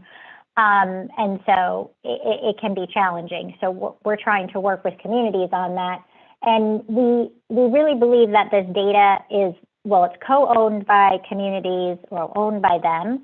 But we also believe in open data with our tools that we use for data collection. So I wanted to bring up this mobile app. It's now 11 years old. It's the same age as my youngest son. The same year we put this out, he was born, and it's called Marine Debris Tracker Full, but Debris Tracker for short. And we use this in all of our research, but also just people all around the world use this app to report litter that they find in the environment. It doesn't have to be in the water or even near the water. We use it many times in urban areas. And over 5.5 million items have been logged with this app, and we have sort of a long-term sponsorship so we can offer this free to everyone everywhere, and all the data is open because of working with Morgan Stanley and National Geographic. So this is the website. It's just debristracker.org. I'll drop it in the chat when I'm done. But the data is 100% free and open, as is the app for everyone to use. And there's even specific organizations that have customized lists, because you can imagine what we find along the Ganges River in India and Bangladesh is different than what we find along the Mississippi River. And I'll actually refer to that in a minute. So we did use this app. And in 2019, I was really honored to lead this expedition for National Geographic with Heather Coldaway. So we co-led this, and we were in the Ganges River Basin for about 4 months that year, working with local partners who really led us in India and Bangladesh. And so just being able to engage folks in these sort of watershed, physical watersheds, that it was so important to how plastic is transported. So I just wanted to talk about how we use the app there, but then I wanted to bring us back home to the U.S. Just the middle of our country. The Mississippi drains 40% of the continental U.S., so a really significant portion of the land. And the mayors along the Mississippi River, 101 mayors, have committed to reducing plastic in the river 20% by 2020. So they made a lot of commitments, but they didn't really have a baseline measurement. So they started working with the UN Environment Program, North America Office, and us, and National Geographic to be able to come up with this baseline. But again, not a big budget. So what we wanted to do, or what they asked us to do, is to engage community members along the whole river. So this is just some example of the marine debris tracker data. So we designed a whole system for people to collect data in transects all along the river. Lots of community members came out. This is not to say that this should be the burden of community members to do. And so part of this was actually to collect data to figure out how to engage other stakeholders like the industry in this process. And I can tell you that, that's all happening. So this was 3 weeks last year. My usual team, as you saw, was that expedition team. Those were all scientists, many early career scientists, which was incredible. Well, during COVID, my expedition team was my family, and we lived in this little trailer for 3 weeks, traveling along the Mississippi, helping to collect data with all these communities. We had 3 pilot cities, Baton Rouge, St. Louis, and St. Paul, Minnesota, that were really, really engaged. So we ended up surveying the community members, 111 kilometers squared. Who knows how much that is? So we converted it. 20,000 football fields were scientifically surveyed. So much data for them. And then that's over 75,000 items were counted and logged.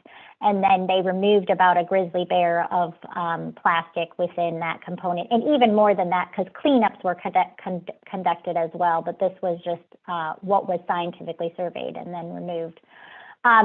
So yeah, I was asked to talk about what ends up in our environment. Well, cigarette butts have often been this top item, but I have to say food wrappers. So for example, the International Coastal Cleanup that the Ocean Conservancy does, food wrappers have overtaken cigarette butts at least one of the years now. And I have to tell you, in different communities, they switch.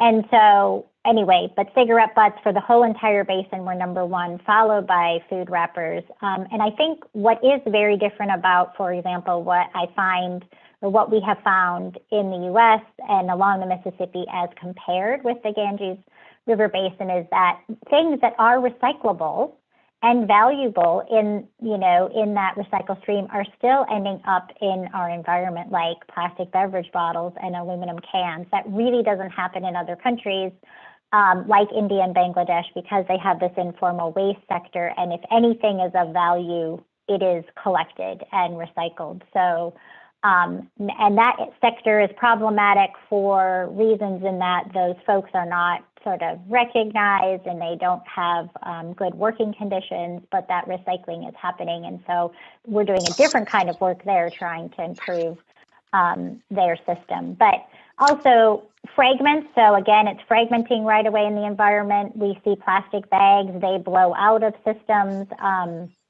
foam or plastic cups. A lot of people are getting, sodas from gas stations in foam or plastic cups, and when we see those, oftentimes along with their straws. Also, some paper still ends up. So it's about 80%, 75 to 85% of what we find in terms of count is plastic in the environment.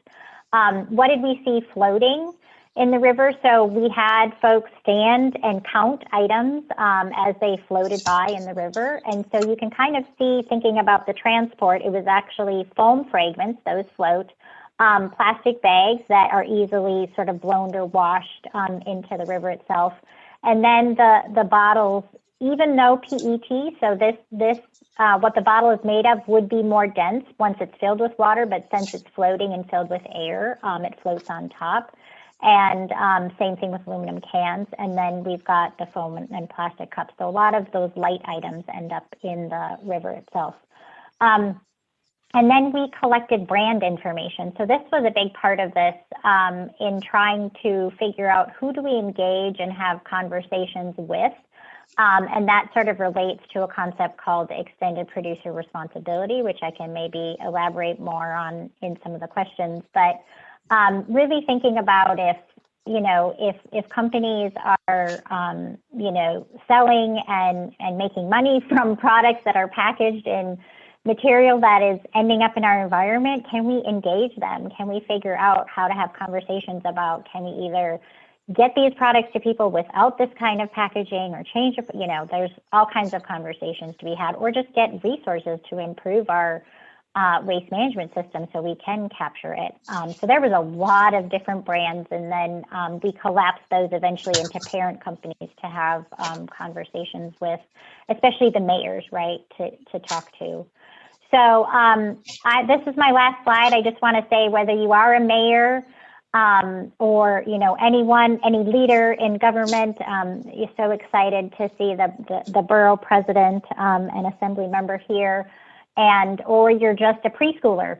Everyone can really make a difference on this issue. And I know I have friends who just go all the time and pick up this material, and it really shouldn't be our burden.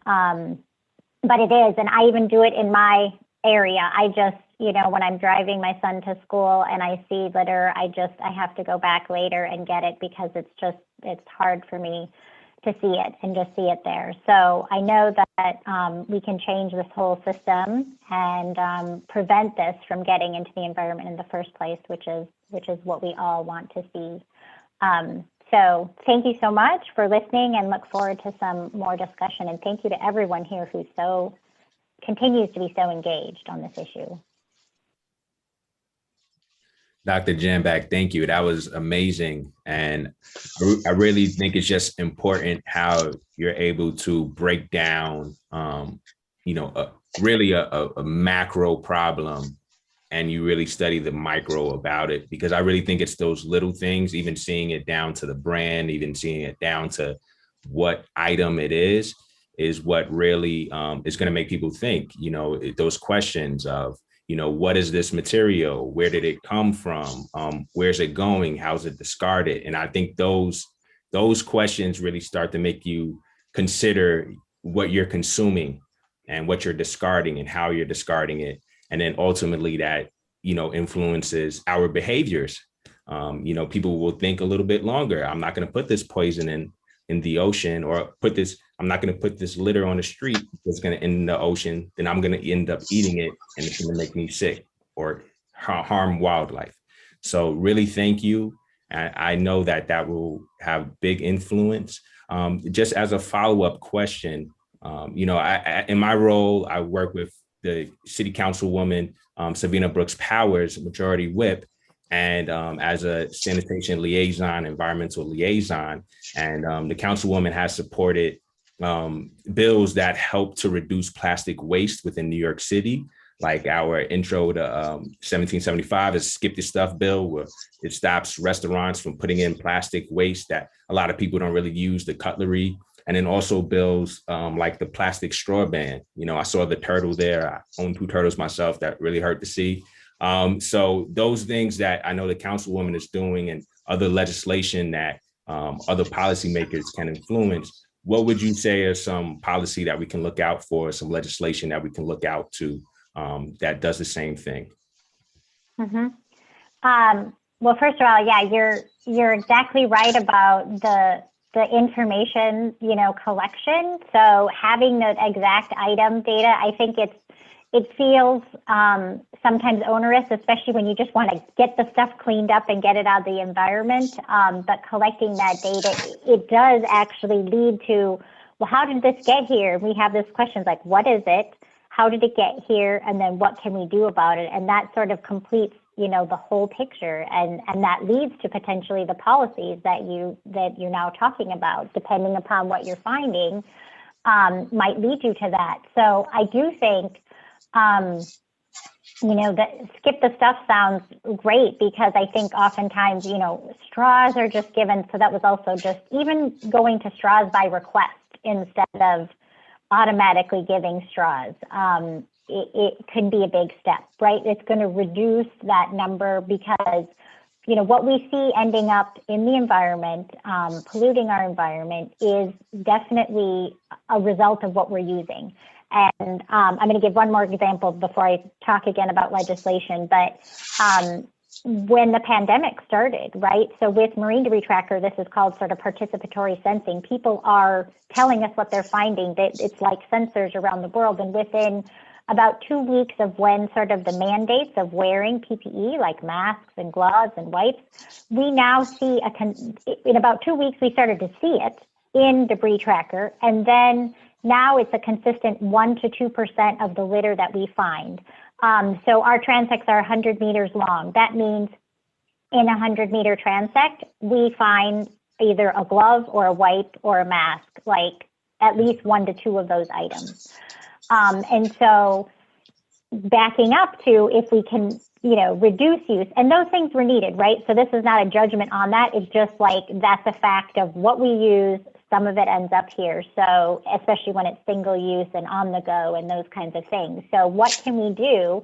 If there's what we call, the UN is looking at this now in terms of unnecessary, avoidable, and problematic plastics. And those might be different based upon where you are. As I mentioned, the water, we might say, well, plastic water bottles are not needed here. And we could even, we could regulate those in some way, but there's somewhere else where they are, right? So it's very context specific, but definitely saying, we're not going to put extra plastic things in your to-go order unless you request it, or ask if you need those. That can reduce things right away. Of course, if there is something that's unnecessary, I think, the bans are there. You can do a tax system, because if you want to raise funds to address this issue as well, you'll cut back on use, as well as potentially have funds to put towards this. But the extended producer responsibility, I think this is one that I hadn't heard discussed as much here, but like in Maine, there was some legislation that was passed, and a lot of states are really looking at this. It's like, how can we get resources from the industries that are creating this packaging? And it's not that dissimilar to like a private facility. I mean, I have a tank farm that's down the road from me. They had to help improve our roads before they put in this above ground storage tank farm, right? So like, it's not foreign to us to have, private industry contribute to our infrastructure to be able to manage, their contribution to that. So I think that is the discussion that I would say. Otherwise, you all are doing many policies that have been discussed and not implemented in places. You all are really working to implement them. You have bills going through. So I would maybe just add EPR to that as well. Yes, and that has been a hot topic in New York City over these last couple of weeks as we watched the state handle that. So I'm gonna turn to the floor for some questions, and then after that, I'm gonna introduce the Majority Whip Leader, Councilwoman Brooks Powers.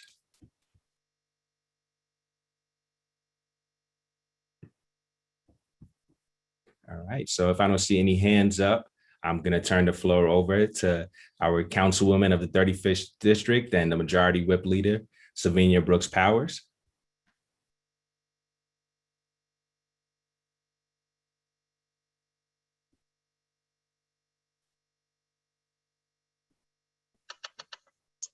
Hello, hello, hello, everyone, and good morning, and thank you for the introduction, Matt. It's great to see everyone in the virtual space. I'm just scrolling through, see a lot of familiar names and faces, and a lot of new names and faces also, and it's a pleasure to pop in really quickly on this event. Just wanted to share that since being in office, which just made a year recently, we've been pretty aggressive in wanting to make sure we center the conversation as it pertains to environmental justice. The office takes it so seriously. We have folks like Mac Lawrence, who is on the team that has a specific focus in his portfolio on environmental and sustainability issues. Recognizing the need to really educate our community around this space and also create opportunities to come together as community and prioritize the issues that matter most to us to ensure that we have a safe, clean, and environmentally friendly community.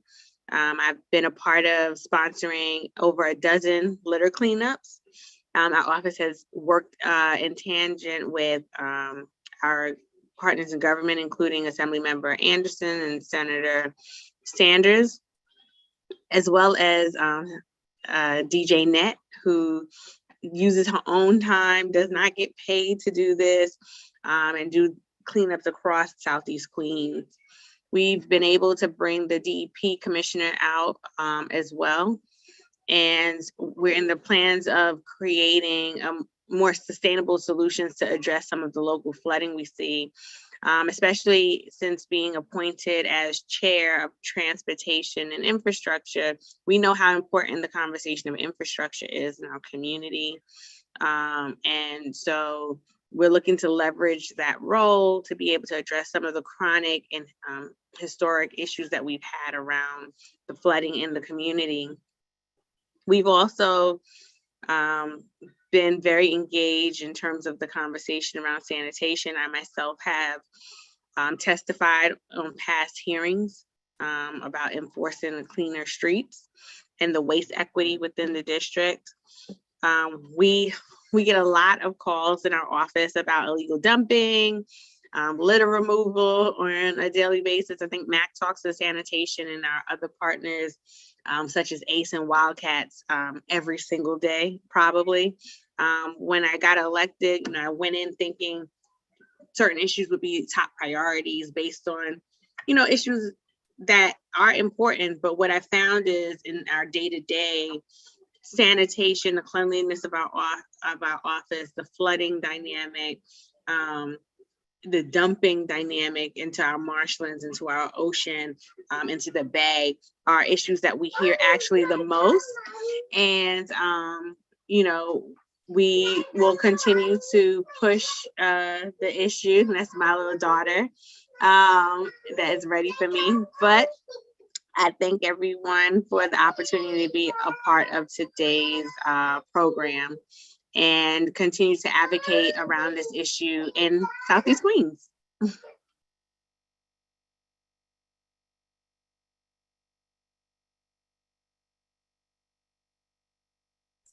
Mac, unmute yourself. Yes. Thank you. Thank you so much, Majority Whip Brooks Powers. And thank you for coming in and informing us about, some more things that we can do in our district and around Southeast Queens. Now I'm going to switch it and introduce two marine biologists. It was very important to have them as guest speakers, as Queensborough President briefly touched on about, there not being always a lot of representation in some of these spaces that we normally may not see Black and brown folk, but we've been there from the beginning of time in these spaces. So I would like to introduce marine biologist, marine educator, Tanisha Swift. And then right after her is going to follow is Simone Barkley of Black and Marine Science. And they're going to be able to talk to us about, their environmental education and all of the initiatives that they do. Thank you so much, Mac, for having me today. I promised to keep it short, so I'm just going to share my screen just to add some visuals to my presentation. Just bear with me 1 second. Okay, here we go.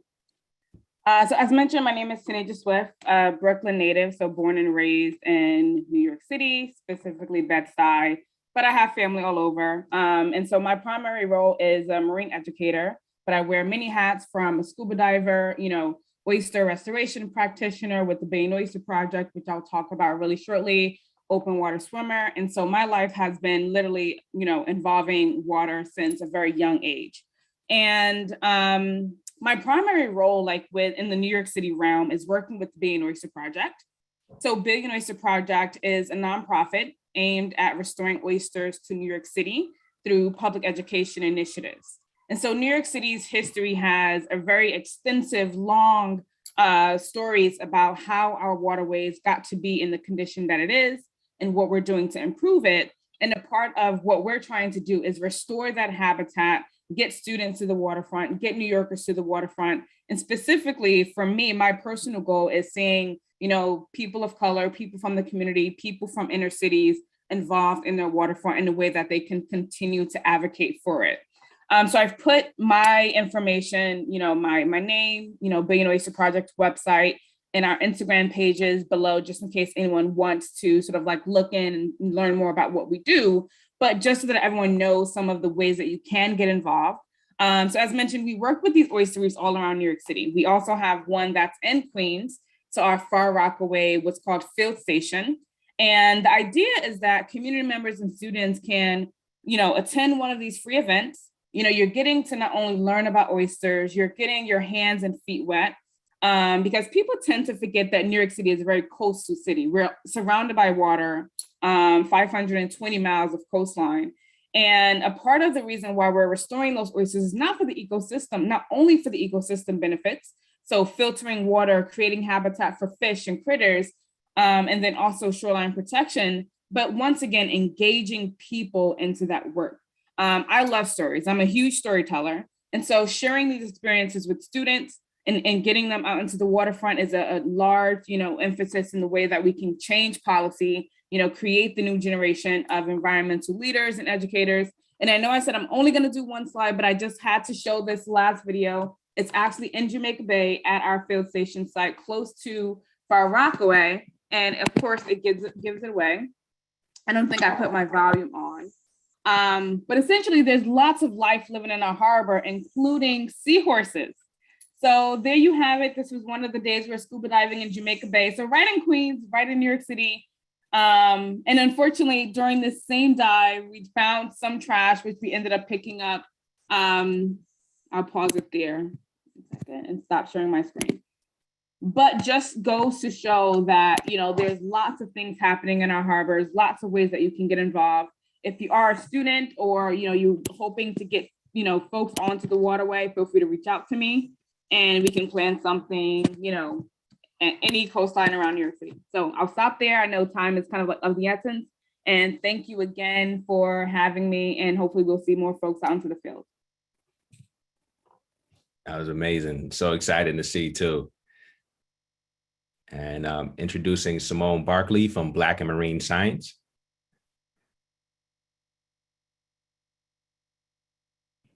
Hello, can y'all hear me? Yes. Yeah. Okay, cool. So gonna share mine really fast. Also, hi everybody. Almost good afternoon. I'm Simone Barkley. I'm a marine biologist and environmental educator. I specialize in sharks, and then I really spent a lot of time working on policy and moved more into education.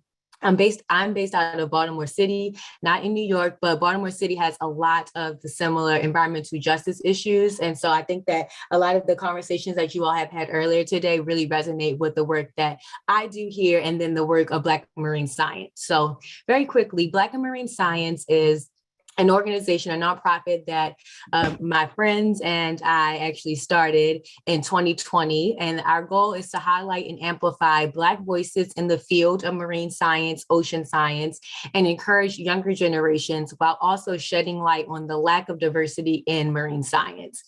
So there's a QR code here on the screen that you can see, but if you want to scan that QR code, it'll allow you to subscribe to our YouTube channel because we have tons of content there. But Black and Marine Science really aims to, we're a mighty, really small but mighty organization that has members across this country and various other continents. We created the first Black and Marine Science Week in December of 2020.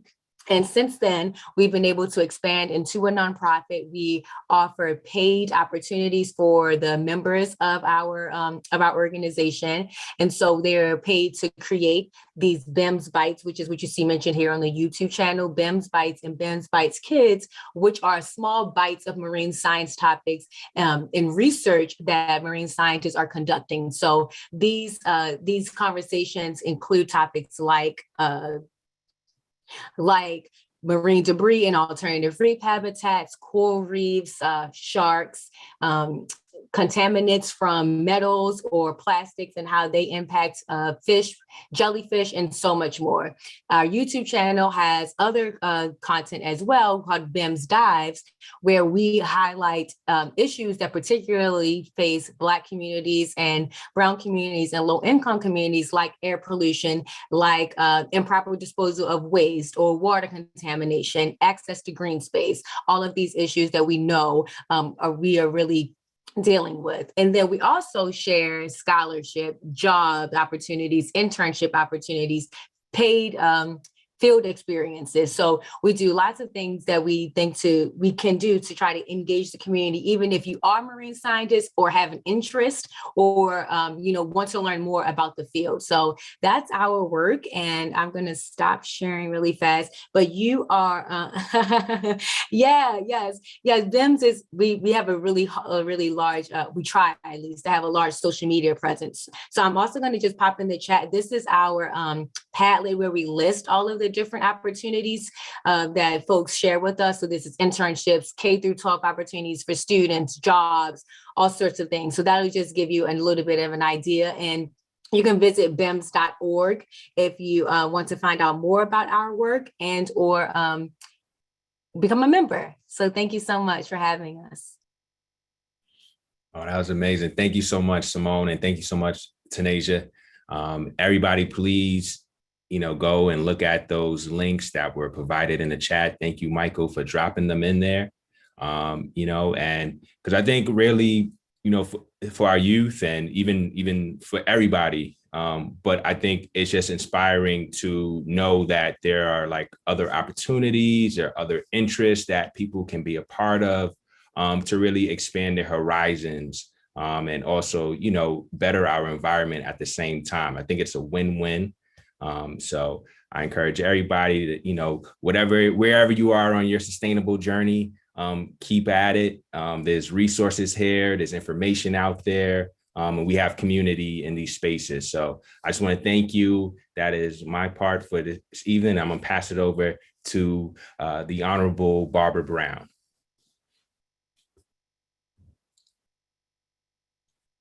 Okay, so we've had a lot of focus on your role in making sure we keep plastics out of our waters, and that you know how to recycle and so forth. So the next piece, and I'm not sure if Dr. Trisande is here, but we wanted to— I am. Can you hear me? Oh, yes. Okay. So I'm going to give you a little intro and we will move forward. Dr. Leonardo Trisande is an internationally renowned leader in children's environmental health and a friend of Eastern Queens Alliance, because every time we reach out to him, he comes and he presents his words of wisdom to us.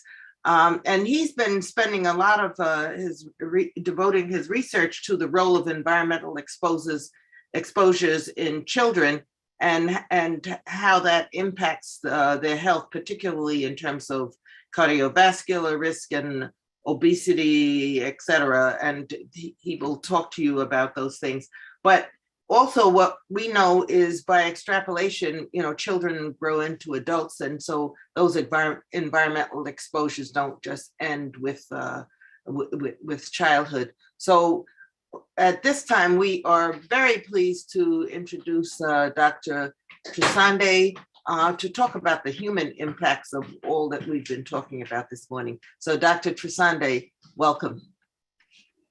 Thank you for the opportunity. I really appreciate it. Sorry that my bandwidth isn't good enough for video, but we'll go ahead and hopefully I'll be able to still provide a robust contribution to this great panel.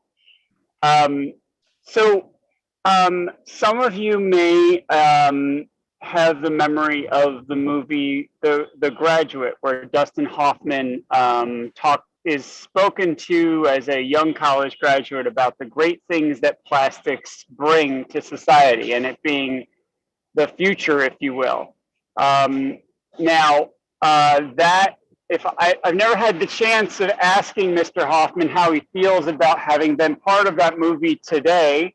My hunch is that he would have a bit of regret, because unfortunately what we've learned the hard way is that there are a host of consequences for chemicals in a broad array of consumer products, and their impacts on the hormones in our bodies. And as Barbara wonderfully described, the majority of that research, the early part of that research, was about children, because we focus on children because of their unique vulnerability, their greater exposure per pound of body weight, their developing organ systems and their impacts.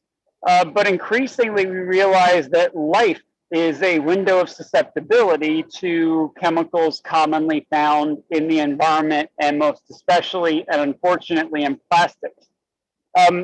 Before I go into the science that shows those effects, I want to emphasize that we know much more about the chemicals that absorb directly into the human body than we do about microplastics. Everyone probably has heard in the media some recent issue relating to plastics that they see in feces, in the water, in fish. Most recently, I was asked to comment about an article that found these microplastics in human blood very recently. I would have to tell you that the science of what we know about the direct effects of those microplastics is much weaker.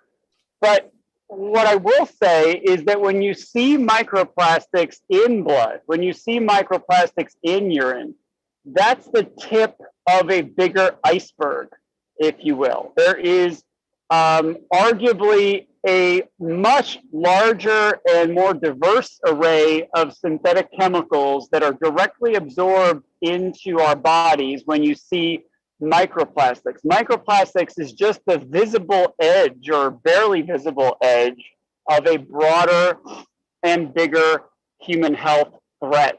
So I have no disagreement that there are huge ecological consequences of microplastics and macroplastics for wildlife.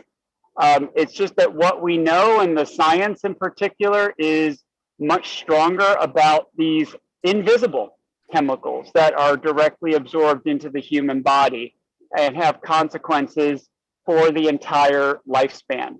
So there are three categories of chemicals that I'm going to focus on today. It doesn't represent the entire universe of chemicals of concern of plastic. Part of that is that we're just still catching up to even knowing what's in plastic materials. There are lots of exemptions through the Food and Drug Administration at the federal level for companies to use chemicals unintentionally and intentionally in food contact materials, and they don't have to even tell you what's in them as long as they say or vouch that it's somehow safe. And that means we are playing constant catch up, trying to prove the harm, if you will. So I'm going to focus on three categories of chemicals. Bisphenols used in harder so-called polycarbonate plastics. They're also used in thermal paper receipts. Then we're also going to talk about phthalates, a hard thing to spell. PHTH is the first four letters of it. But these are chemicals used, apologies for my background noise. Phthalates are used in softer plastics to make them more flexible, typically polyvinyl chloride plastics. And then there are perfluoroalkyl substances, or PFAS. These are more known as non-stick chemicals in cooking and oil and water resistant clothing. But increasingly, we understand that there are fluoropolymers. These forever chemicals are made into polymers to make plastics as well. So those are the three categories of chemicals. You may have heard about PFAS in the news too, because PFAS was profiled in a movie called Dark Waters, done by Mark Ruffalo, about a large contamination episode in West Virginia with this suite of chemicals. So what do we know about these chemicals and what they do to human health? Well, first of all, I've already alluded to it, but hormones are natural signaling molecules. They underlie everything from maintaining healthy body temperature, good metabolism, salt, sugar, even sex. And just to use bisphenols as an example, bisphenols are synthetic estrogens. And so when you have a synthetic estrogen running around in the human body, you can have effects in men and women and boys and girls that vary by the sex and the other natural hormonal levels in the body. So these chemicals we're talking about were not designed with the human body in mind. They didn't actually have to be formally tested the way you would think drugs are, and they generally are not still tested to this day as well as drugs are for their safety before they're used into market. But what we know about bisphenols in particular is not just that they're synthetic estrogens and can have effects on ovarian function and development. We know that they are chemical obesogens, chemicals that literally make us fatter. So bisphenols have effects on the programming of our metabolic system. They program the stem cells, the cells that we carry around that can become anything in the human body. They program these stem cells to shift from bone, which is good for growth, it's good for maintaining strength and structure in later life as well, into fat. And they also antagonize a protein that protects the heart called adiponectin. And what we know in human studies is there are effects in kids as well as adults on metabolism, contributing to obesity as well as diabetes, particularly in adults, and heart disease, unfortunately. We did a series of studies just a couple of years ago looking at levels of BPA in the urines of adults, and then tracked over time whether, this is going to sound crude to talk about, whether they died or not. And we found that the higher the BPA level 10 years earlier, the more likely they were able to die. Well, they died, unfortunately, from heart disease. So we often talk about these chemicals as having effects on child development, and that's important, but they're having life or death consequences in some cases for human health. The softer plastic chemicals, the phthalates, also contribute to inflammation in the body. They antagonize, in some cases, the male sex hormone, testosterone.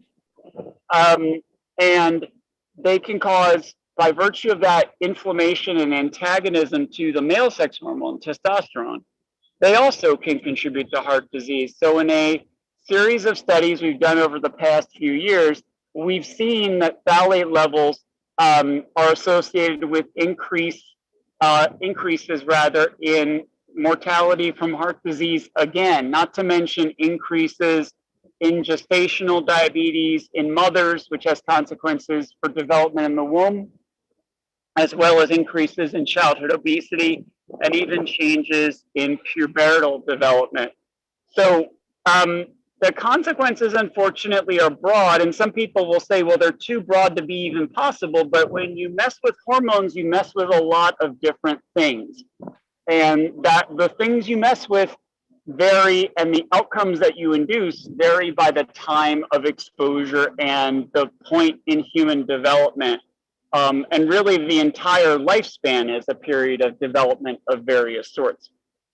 So the non-stick chemicals are of especially great concern, not only because they contribute to growth retardation in babies, making them smaller and more likely to have low birth weight, but because of a hypothesis we know as the Barker hypothesis, that in utero growth restriction has consequences that not only start in childhood with obesity, but also have consequences for even cardiovascular disease and diabetes.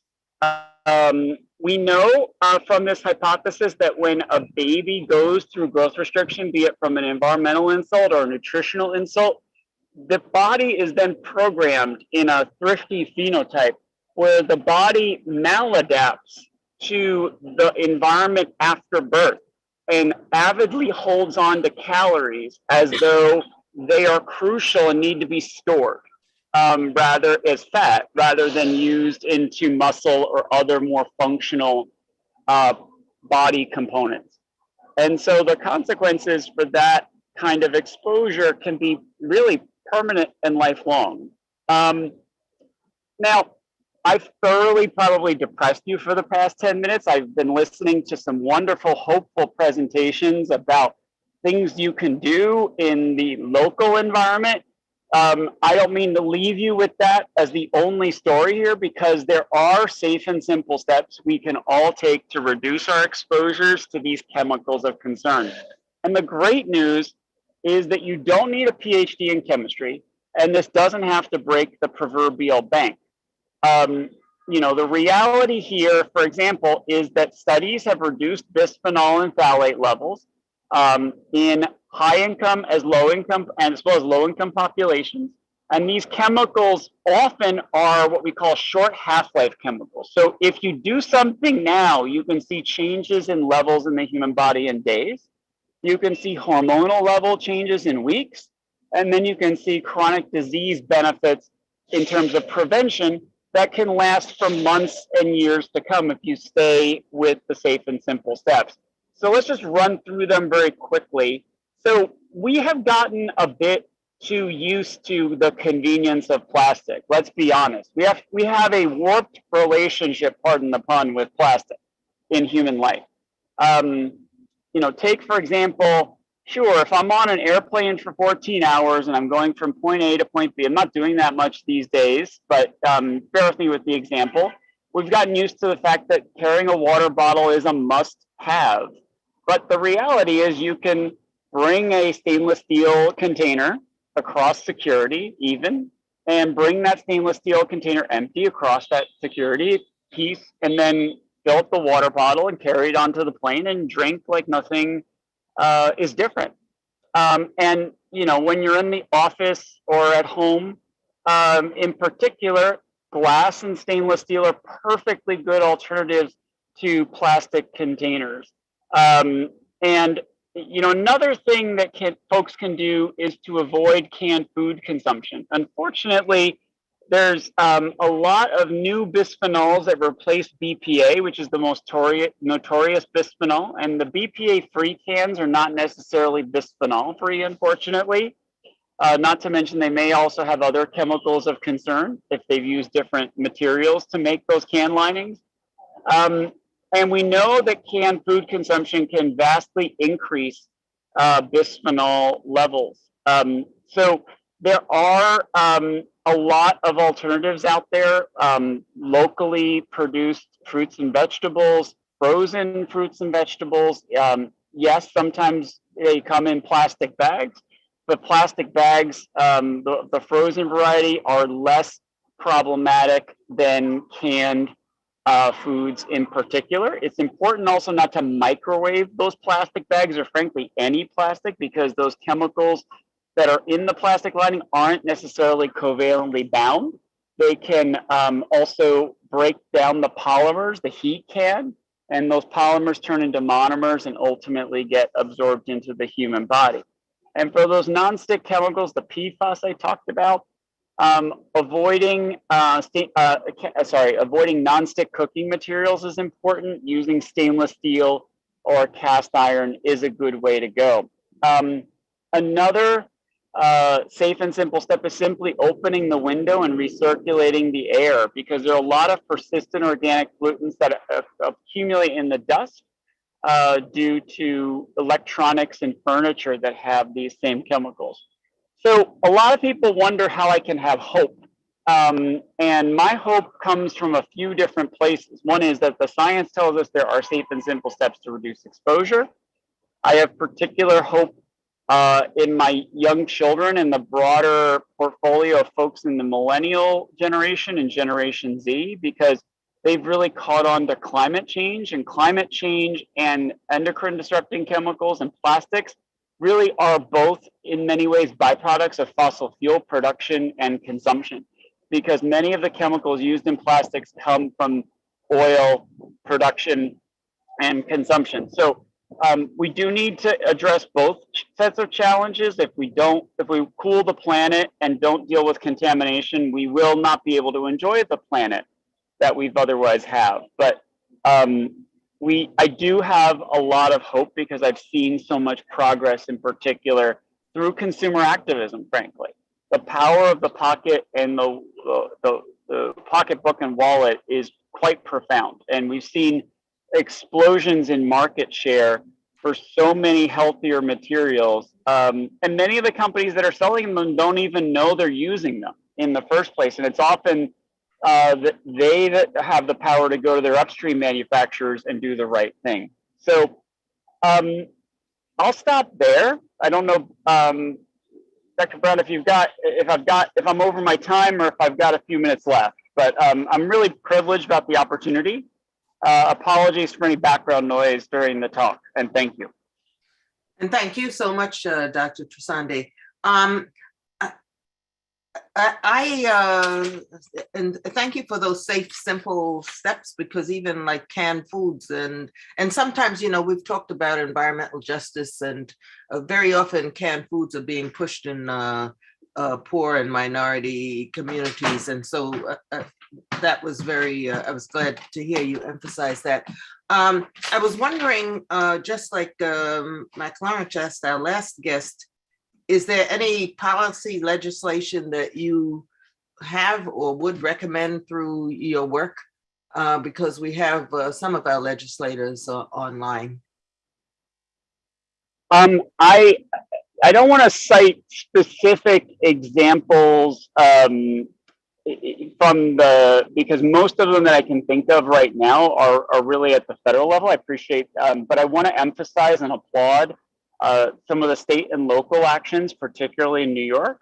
The states are, to borrow Hamilton's Federalist philosophy, are the laboratory for the federal government. And often state actions, particularly in New York, but in other states as well, Maine, California, elsewhere, Washington come to mind, have really put the chemical industry in an interesting bind, in that they can't really make 50 versions of the same particular formulation. So if a state acts to limit these exposures, it really can have consequences for the entire country, if not other parts of the world. So it's really an effect multiplier. And, I just want to say something about the cost of these alternatives that is often bandied about. So the manufacturers will say, well, the chemical manufacturers will say, well, it's too costly. Well, just to use canned food, for example, one naturally derived alternative is 2.2 cents on the can. And we did a study, this is now rather dated, about 8 years ago, where we compared and did a hypothetical scenario. What if you got BPA out of canned food linings? And we found in some scenarios that the benefits were greater than the costs of replacing BPA with, let's say, oleoresin, which is one safer alternative that has been proposed. And that's simply just looking at two potential health benefits of reducing BPA exposure: childhood obesity and cardiovascular disease in adults. So that really speaks to the potential for great benefits to society at an economic level. Okay, thank you. Are there any questions from the audience? Barbara, I had a question. Oh, okay. Go ahead. Go ahead, Andrea. Okay, thank you. Dr. Tristan, thank you for that presentation. So informative.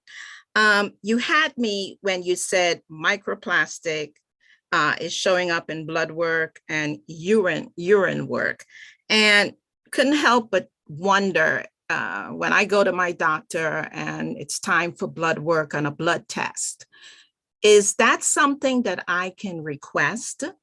That a testing can be done? Can that be captured so that I know if I have microplastics sitting either in my urine or in my blood work? Is that doable for us as first? That's a great question. Really thoughtful, and I don't advise it, and I'm going to explain why. And this is because the good news is that the safe and simple steps we're talking about can be done regardless of the level that you would have. And the testing, unfortunately, is still, I would say, either at the research level, so not really as available as it will be probably in 10 or 15 years, which I know sounds like a long time, but also it's costly in general. And so my advice is to take the safe and simple steps and not worry about the specific individual level. I mean, there are labs that do these tests, but they're typically $500 to $1,000, whereas the safe and simple steps I'm talking about are often free. So, or modest on the pocketbook in that comparable range. Thank you. Okay. My pleasure. Yes. Any other questions? Yeah, this is Gloria. Thank you, Dr. Tristan. That was very, very, very helpful and interesting. I just, from a practical perspective, like I buy frozen dinners all the time. They're packaged in a plastic container. Supposedly they're safe to put in the microwave to defrost and heat up my meal. Are you saying that that's not a good idea to do? I hate to tell you this, my advice is not. Yeah, no, this is the other thing. No one should beat themselves up by hearing about this. I mean, I as a college student, I ate a lot of those same foods you're talking about. I didn't know about these issues well after medical school, frankly, because they don't teach this regularly in medical school, which is a problem. And that's got to be changed as well. But the good news, as I said, is if you take the steps now to prevent exposure, you have short, medium, and long-term benefits for your health, regardless of what might have happened in the past. So I suggest looking forward, not backward. Mm-hmm. So all this Tupperware, and I'm saving Chinese food, containers and things, and storing other stuff in it. Not a good idea. Yeah. At the very least, take it out and don't microwave in the container itself. But frankly, I try not to buy them at all if I can. Okay. This is very helpful and informative. Thank you. Okay, are there any other questions?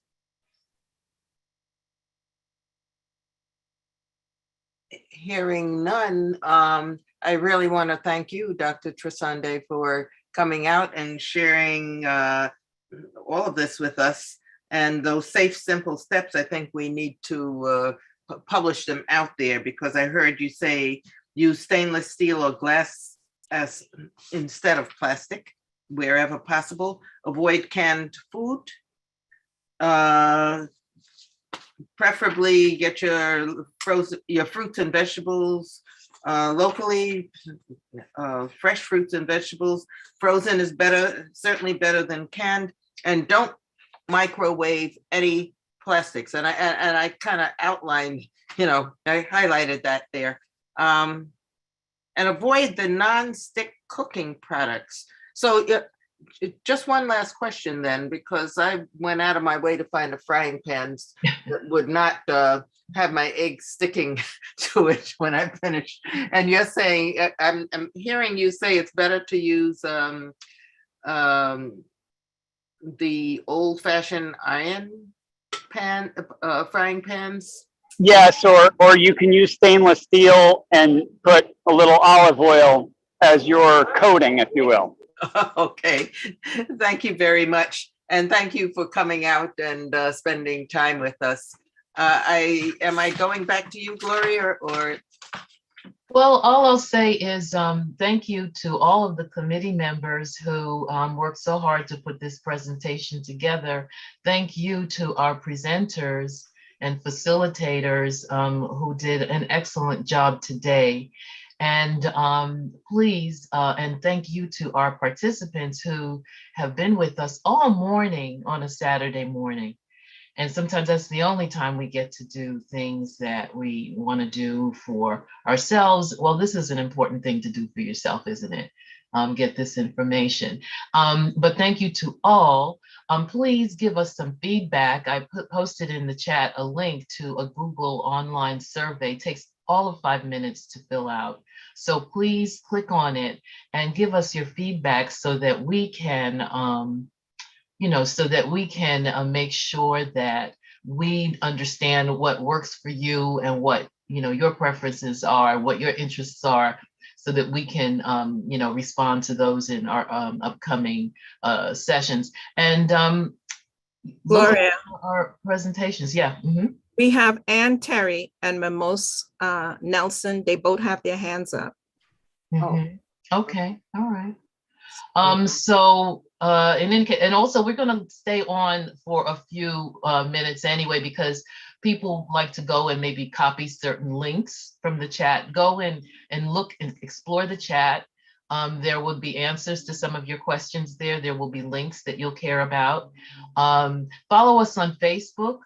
Follow us, friend us, like us on Facebook and on Instagram, and we're now on Twitter, please, because we do try to reach out to people pretty regularly in those social media channels, and look out for upcoming activities. Mimose and Ann Terry, who was first? I think I'm seeing Ann Terry up first. Ann Terry? Yes, I do. I have a question about silicone storage containers, which have been promoted as an alternative to plastic. And there are also silicone non-stick baking sheets. I wonder, are they safer than other plastics, or are they as problematic? In which case I'll have a lot of stuff to throw away.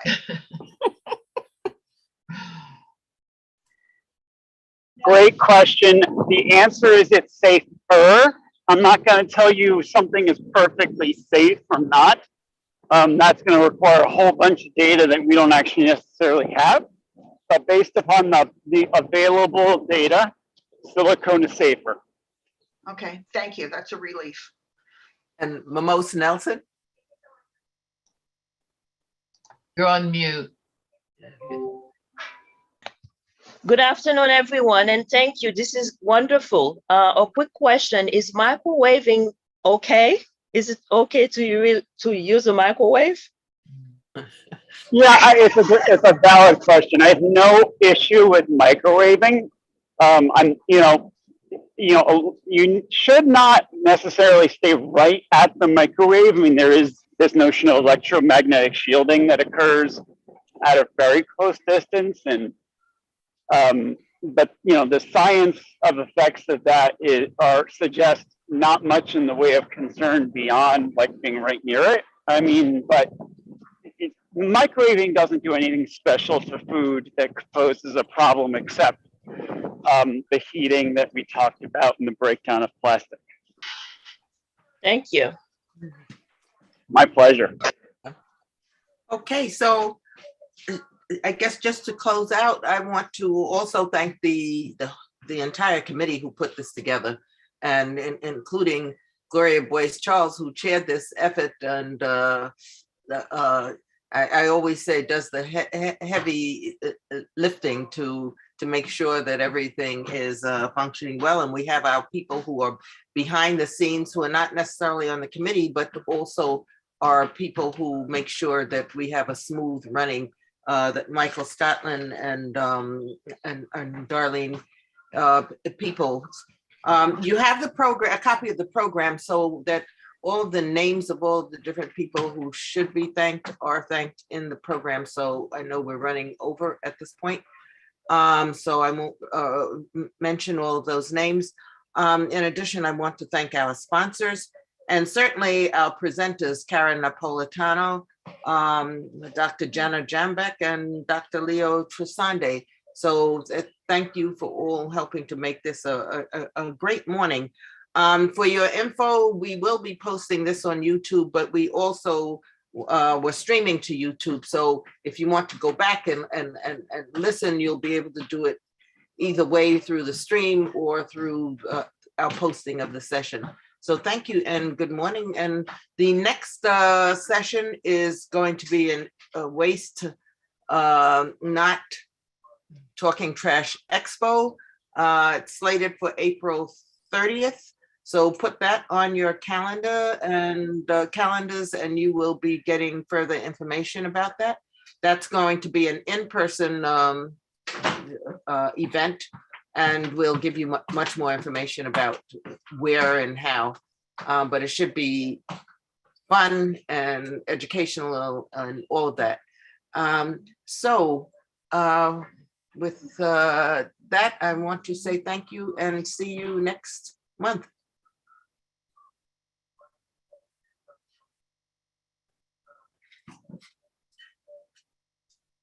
And Tanisha Swift, I will be reaching out to you because you're local, and Simone Barkley, I do also want to reach out to you for some further collaboration. Thank you. And I put the names of all our committee Great day, members everybody. in the chat because I don't think it's in the program. That was my omission. Sorry. Oh, okay, thank you. Sorry. I put it in the chat. No, that's on me. Sorry. Okay.